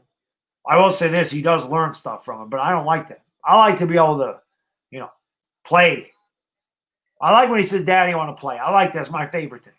Get rid of that damn tablet and let's play. Because my kid's silly. He's funny. You guys have seen him. He's crazy. He's insane. He's my kid. What do you expect? Double Dragon is classic. Kirby, Kev'd Up. Kirby was here. I never played Kirby, but Kirby was definitely here. For sure. Ninja Gaiden was another one. Fantastic. One of the best soundtracks. Konami always had the best soundtracks anyway. But Ninja Gaiden probably had the best soundtrack of any Nintendo game ever. Have I played games on Atari? Yes. I had Atari. That was the first video game system I owned back in the early 80s. Atari 2600. Yep. Pac-Man, Space Invaders, Millipede, Centipede, Jungle Hunt. Pitfall was probably the greatest. Pitfall was probably the greatest game for Atari 2600. What else? Combat, Venture, Berserk, Joust. Yes, I played Mario Brothers. Is Wentz a loser? He's not good anymore. How many kids do I have? I have two. I have one that's 27. That was from a different relationship. And then I have my 3-year-old. Yes, arcades were huge in the 80s. Huge. Pac-Man. Pac-Man was everything, in 1982. Cubert was I loved Cubert. Cubert was one of my favorites of all time. You young guys have no idea what the hell I'm talking about. No clue. Cubert was fun.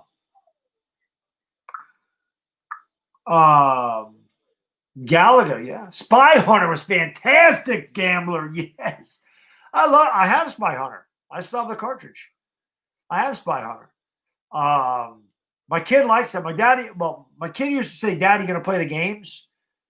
But the thing broke off in the back of the TV, so I can't. I have actually a console that plays Nintendo games. It's cheaper to play.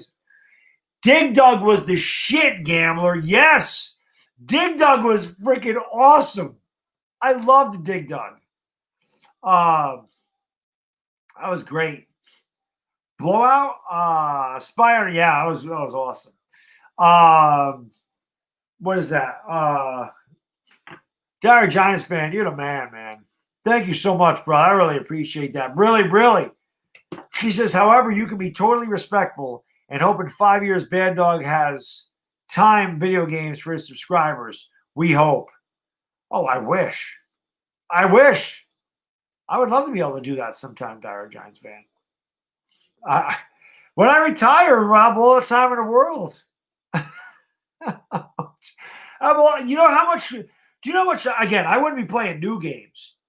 You know who plays older games? T-Belly. He comes in once in a while. But T-Belly's a little younger than me, I believe. And Donkey Kong was great too. Yes, my sister-in-law thought she was good at Donkey Kong until she saw me play. She's like, "Oh my God, you're like an expert." I said, "Yeah, of course." But yeah, Derek Johnson, I would love to be able to stream me playing Nintendo games. I don't even know how the hell to do that, but that would be awesome if I could be able to do that somehow, some way.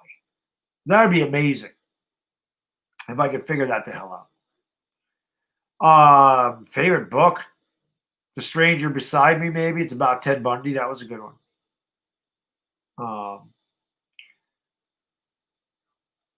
Yes, TB. Yeah, TB's good, man. T-Bell is good. New games are legit. Oh, I'm sure they are authentic. Like I said, I don't have any time to play them. I don't even know what the hell a new game is. I really don't. I have no idea. Earthworm Jim. I don't. Favorite TV show is Seinfeld, without a doubt. I don't watch any new television shows, but Seinfeld, not close. Seinfeld is the greatest thing ever put on TV. I'll put you on some. We must be talking to somebody in the. For the video game streams, you need some kind of card and stuff, right? Yeah, whatever. Authentic. If I ever have time to do that, that'd be amazing. I would love to be able to do that. Dude, Clay Fighters sucked. Afghanistan, that was from a Super Nintendo. I can remember me and my buddy. We were in high school. We were probably 16, 17 years old when that came out. We rented that. It was funny, it was fun for the first hour, and then it just got really repetitive. I mean, Mortal Kombat was the best. Mortal Kombat's one of the greatest video games ever made. I can't believe I forgot that one. Mortal Kombat. The original Mortal Kombat was because Street Fighter was a big deal. And then Mortal Kombat came out and was much more violent. It had blood and fatalities. That was a lot of fun. Mortal Kombat was a good one. Do I like Frasier? I never got into Frasier. Reality. No, I never got into that. It was Everybody Loves Raymond, King of Queens, Seinfeld, and the Golden Girls, of course. I mentioned the Golden Girls a number of times. And you can sit there and try to lie to me, but we all know that everybody loves the Golden Girls. Yo, who said Kid Icarus? Yo, Jared, I freaking love Kid Icarus. Love Kid Icarus. That was one of my favorite games of all time. I always remember when you get to the stage 9 or whatever, when you're in the clouds. I love that. The eggplant people used to piss me off though, all the time. The eggplant doctors used to piss me off. I hated it. I hated that. Favorite rapper of all time? Biggie. Nas is right there. Cheers is very good, Gary. Cheers took me a little bit to get into because when it came out initially, I was too young. But my wife and I watched it back when we got our Fire Stick, and she was pregnant with our son. We watched the hell out of Cheers. Authentic, man. Thank you for the super chat, brother. Brilliant. Again, if you guys have not subscribed to Authentic, please do so. Just type that name in the search bar and make sure you sub him up because I've worked with him a number of times. Obviously, we'll be working again. And he has a great show over there. Authentic in the Beard. They do a really good job. Sunday morning, 11 a.m., Tuesday, Thursday, 7 p.m. I hope I got that right. But check out his channel for sure. He says, cheers to you retiring a year earlier so we can stream Nintendo on YouTube. Let's go. I'm down for that, Authentic. Let's go. I am down. I am down to do that. Without a doubt. 15 years from now, I'm down to stream Nintendo. There'd be PlayStation 8 out. People are like, what the hell is this guy doing? I don't know what NF is.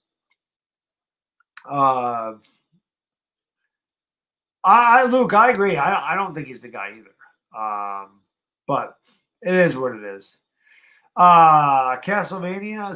Yeah, I like the original Castlevania. I love Castlevania 2 was really tough, but I really liked that too. Loved it. Yo, Rudy, man. Thank you for the super chat. Brilliant, my man. This is bad thinking I'm out, brother. Well, thank you for being here. Thank you for the super chat. Take care of yourself, Rudy. Always good to have you here. He says, keep being you. Hey, Rudy, I don't know who else to be. You know what I mean? I don't know who else to be. People ask me all the time, about starting a channel. What do you do? How do you start a channel? What advice you give me? My advice is always be yourself. That's all you can be. People are going to like you, they're going to dislike you. That is what it is. People are going to hate on you for no reason. I always say this, if somebody hates me for no reason, if I don't give you a reason to dislike me, you may dislike my opinion. But if you dislike me, that's because you're mad at your own, you're mad at your own life choices. You're not mad at me. You're mad because your life sucks. And it makes you feel better about yourself to come on and insult. It doesn't need to be me. That can be anybody. It just makes you feel better about your situation to go out and insult somebody. That's how people combat, but they're pissed off at themselves. That's how people get mad. Like, there's a freaking guy on here. Okay, I'm not going to mention his name. He's a fat piece of shit. But this freaking guy, and I know he's watching the stream because he watches all the streams. He's blocked, entertained blocked too. This guy actually has the goal to come out here and tell people that I donate to myself.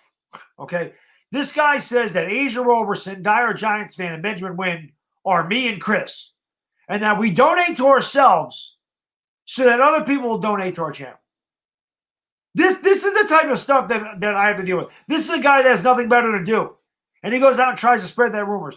I have raised and donated thousands of dollars to charity this year. Okay? And this guy gets on my case about doing a fundraiser stream. He says, you do a fundraiser and the donos dry up. I mean, what are you talking about? But this is what I'm talking about. This is the type of stuff that I have to deal with on here. But you know what? I always say, if you don't have haters, you're not reaching enough people. Because eventually, if your audience gets big enough, there's going to be people that don't like you. And there's nothing you can do about it. So, it is what it is. But, whatever. No, Nigel Freak would never say that. Listen, Nigel Freak hates the Giants. I hate the freaking Eagles. That is what it is. You'll never see Nigel Freak and I disagree when football season's over. We're both Yankee fans. But he hates the Giants like I hate the Eagles. We're going to butt heads. But Nigel Freak would never say anything like that. Nigel Freak knows that I work hard. He's admitted that. He knows that. I got no problem with Nigel Freak. I like Nigel Freak. I like to talk shit with Nigel Freak. I like when Nigel Freak talks shit about me. It's fun. He gets it. He understands it. That's Eagles and Giants. That's not Nigel Freak and Bad Dog. That's Eagles and Giants. Because like I said, when the Yankees are playing, we get along just fine. That's all it is.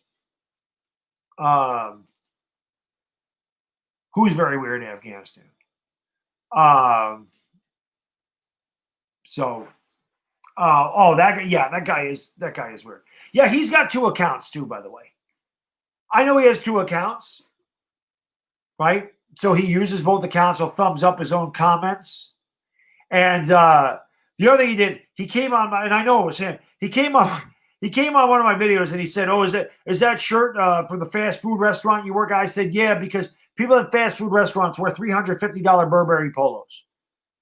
And somebody said to me, they go, "Bad Dog, somebody said, Bad Dog, when they don't have drip like you, they don't understand what that shirt is." That was a good point. EDP, listen, man, EDP, that is what it was. Some of the best trash talking ever was EDP in me. But I never disliked EDP. Again, that was just Eagles and Giants stuff. You know? Everybody's always like, Bad Dog, you got to get EDP on the channel. Bad Dog, you got to get EDP on the channel. I wish I could. EDP's too busy to be bothering me. EDP got like 2 million subscribers. He ain't messing around with me. They're a Giants fan. Thank you for the super chat. Really makes this Mario Party 6 on GameCube, anyone. I might bring the Wii and the controllers to play. Donating while Bad Dog is showing both hands on camera. You the man. But this is why this is stupid. You realize, it would make no sense. I don't even know why the guy says that. Like, I don't even know what he's trying to get at. I don't even understand. It's the weird. That is just weird. I've heard some weird things, and that is the weirdest conspiracy I've ever heard in my life. It just doesn't make sense. It doesn't make sense. I don't know how that would make sense, but it is what it is.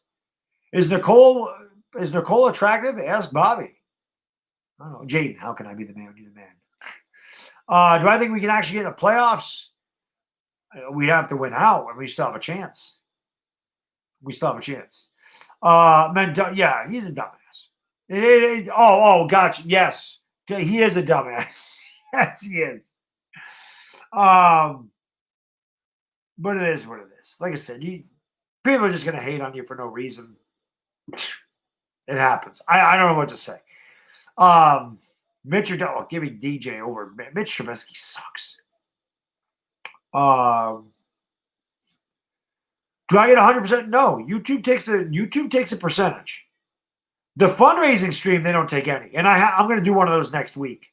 I'm going to do another fundraising stream. But when you do a fundraiser, they don't take any cut. Every cent of that goes to the fundraiser.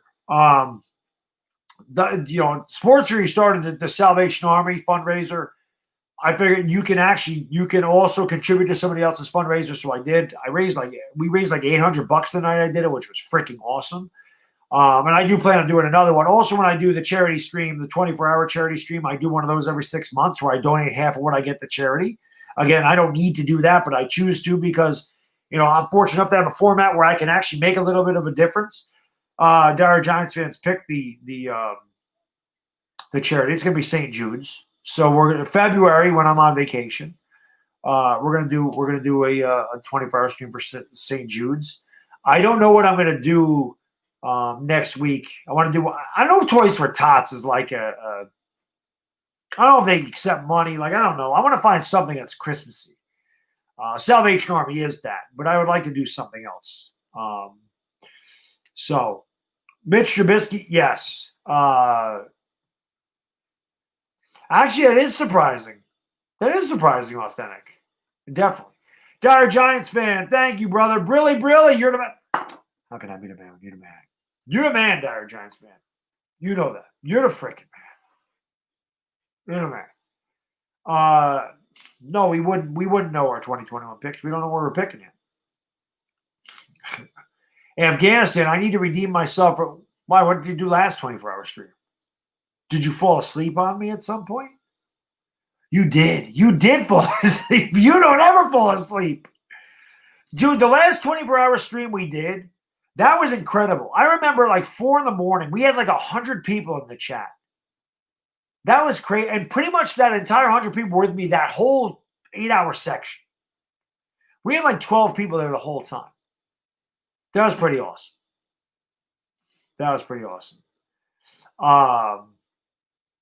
You just popped this chick's cherry. I'm glad that you were able to pop her cherry and then come on to the stream. That makes me proud. That makes me proud that you're here. Congratulations. It's always good to be here first. But remember what George Costanza said. He says, I don't want to be the first. You always remember your first. I don't want to be remembered. I want to be forgotten. No, a sports expert, I know. And listen, I think everybody takes a nap. Bobby Woodruff would always do that. Bobby would always fall asleep about 5:30 in the morning. But it's not for lack of effort. I appreciate the fact that there's that many people that hang out with me for a 24-hour stream.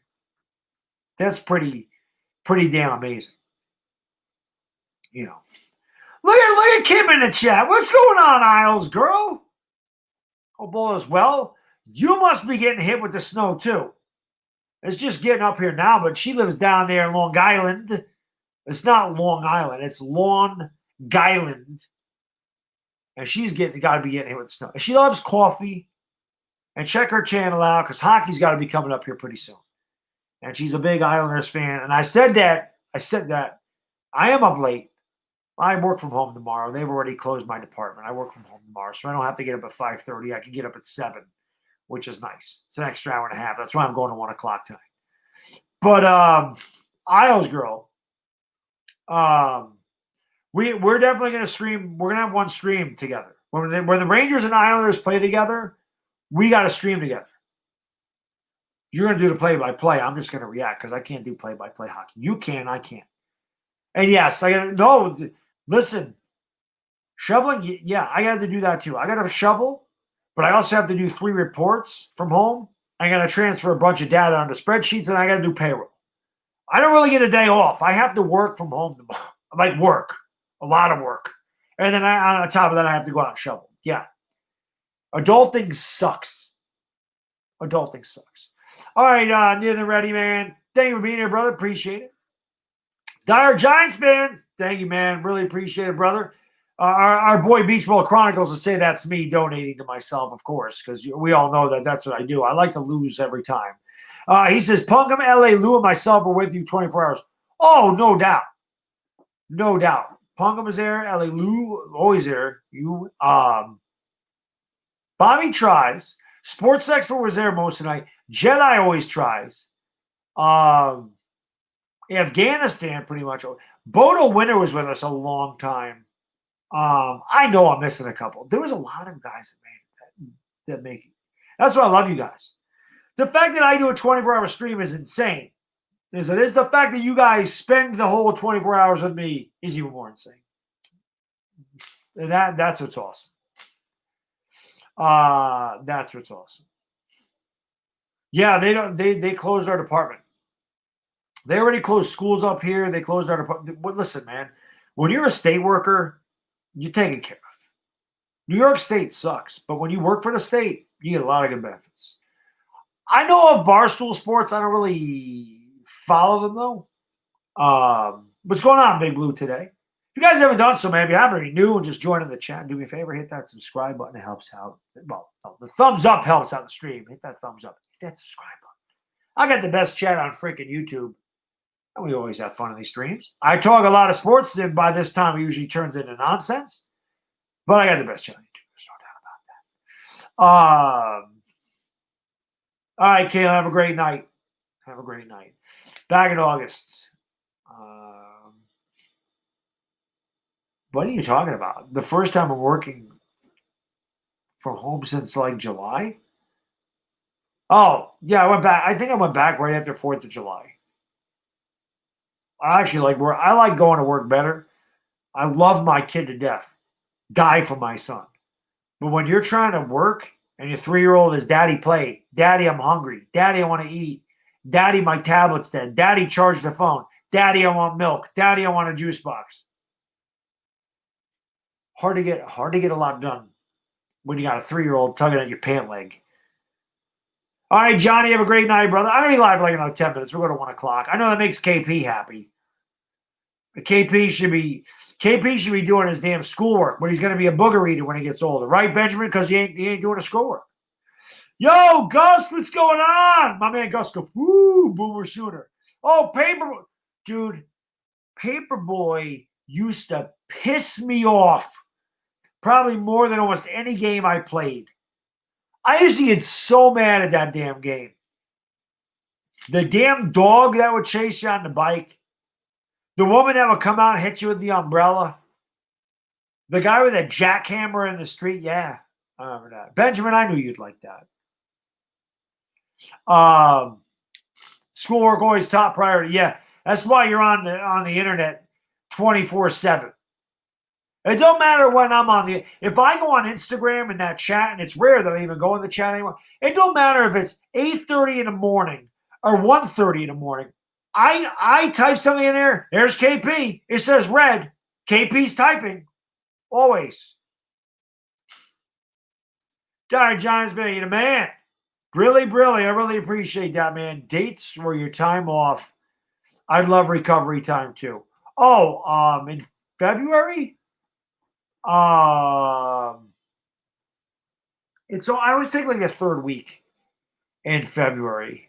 God, what the hell is it? I'll be back to you, Dire Giants fan. It might be like the 15th. It's right in the middle of February. It's like this. It's like the 3rd week in February I take off. But I don't know the date offhand. I can't remember it. But I'll definitely let you. I mean, I'll let you know as it gets closer, for sure. You're gonna hate me when we stream because I can. Oh, Isles girl, I'm a grammar Nazi myself. I always correct grammar. Always. She said, but this is what's funny. She says you're gonna hate me when we stream because I correct grammar. Look how she spelled "your" and "cuz." She didn't put you're going to hate me when we stream because I correct grammar. See what she typed? That's incorrect grammar, Isles girl. What are you doing? No, I'm just teasing. Wow, the plows are out already. Did I get that much snow already? It just started snowing like when I started streaming. They're staying on top of it. That's what, listen, I drive by the grocery store when I go home at night every day. I never look in the parking lot. Today, I decided to look in the parking lot for the hell of it. You know how many damn people are in the parking lot? I've never understood that. You live in New York, New Jersey, maybe not even New Jersey, New York, Vermont, Connecticut, Maine, whatever. We're equipped to handle big snowstorms. We have at least one every year. This snowstorm was supposed to go overnight and pretty much be done by 10 o'clock in the morning. Unless you needed breakfast, there's no reason to go to the damn grocery store and panic. Why do people do that? You know how many plows and salt trucks we have up here? We're equipped to handle snow. We know we get it. We're not snowed in. It's stupid. Shovel. Yeah, I got a shovel. That blows. Yeah, you're down in Pennsylvania, so it hit you earlier. Like I said, it's coming through here now.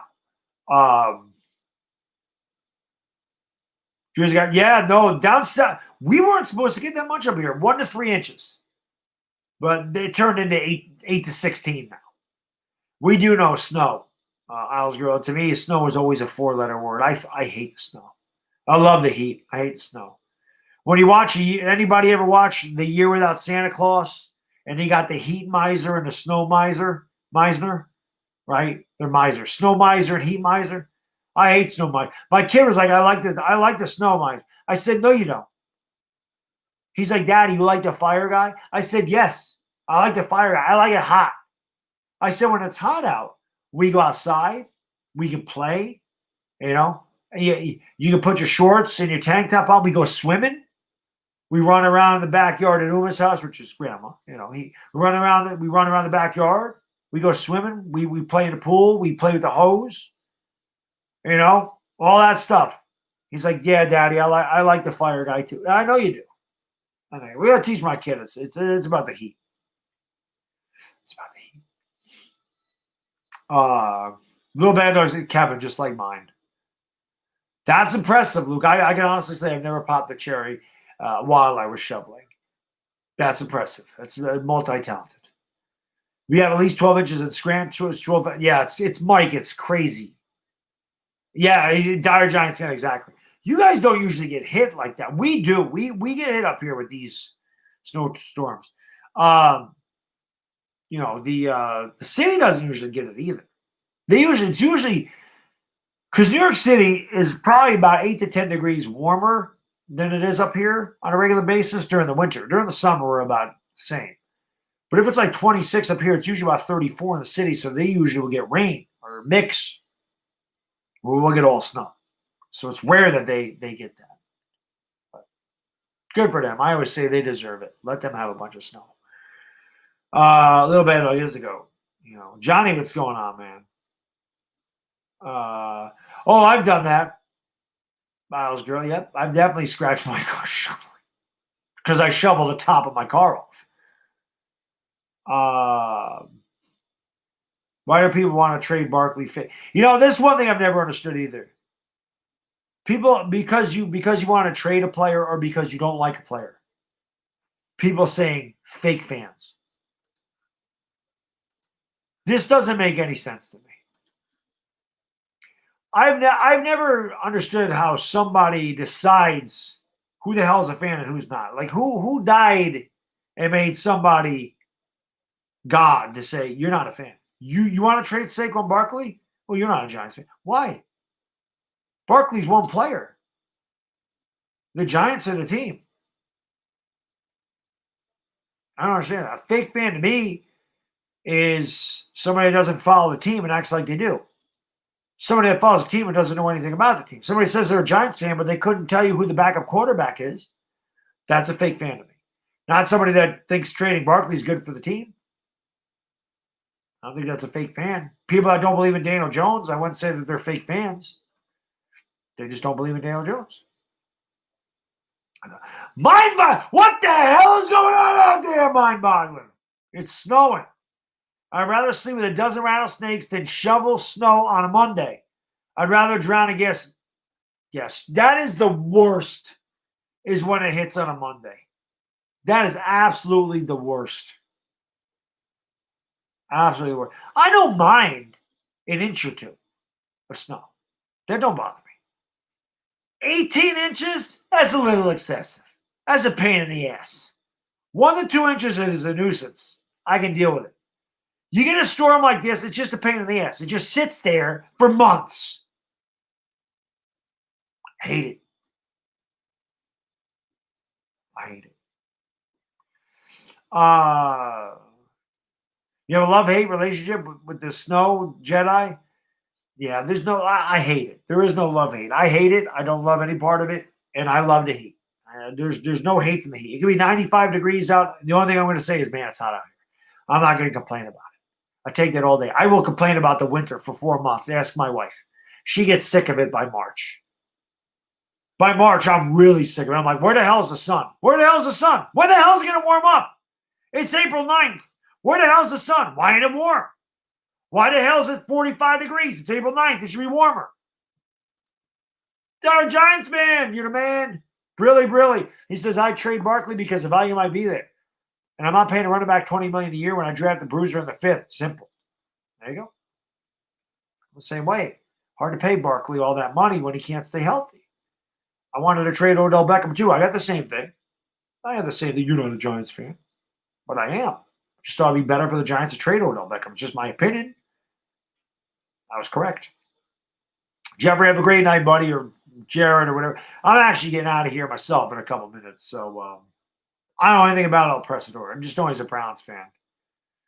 King Trizzy, that might be the last new game that I actually played was Assassin's Creed 3. I loved it. I never finished it. But I think that's the last game that I bought that I actually played was Assassin's Creed 3. That it might be the last video game, new one. I mean, I played the Nintendo. But, yeah, I definitely played that. Last time I said 4-8, I got like what? I wish that happened, Sabrina. I wish. But, hey, guys and girls, I'm going to get out of here. It's 1 a.m. I do want to thank you for being here, as always. You guys and girls are the best supporters on YouTube. There's no doubt about that. I said my channel is zero without you, so I really, really appreciate everything you guys do for me. I can never say it enough. I am extremely blessed and fortunate to have such great subscribers, such a great following. The fact that the Giants have been so bad for so long and the community continues to grow. The fact that I branched out and met people like Isles Grow through the hockey community, Hot Take Hockey, who I love. Hot Take Hockey is fantastic. Everybody in the NFC East, and of course the NBA streams. I love it. I think it's so much fun. I love hanging out with you guys. The fact that we have viewership overseas is the coolest thing ever. It is so awesome. I mean, it's a lot of fun. That's why I stay up till 1 o'clock in the morning and get 4.5 hours of sleep because I love you guys, girls. You guys are the best. So I'm gonna get out of here. Enjoy your night and stay safe. You guys got to go out and drive in this shit. Be safe. I will see you guys on Friday night for Talking Giants. That'll be on my channel. So we'll do some Talking Giants. If you guys like the snow, enjoy it. If you hate it, go out there and swear while you're shoveling like I do. It helps. Anyway, that's all I got. Have a great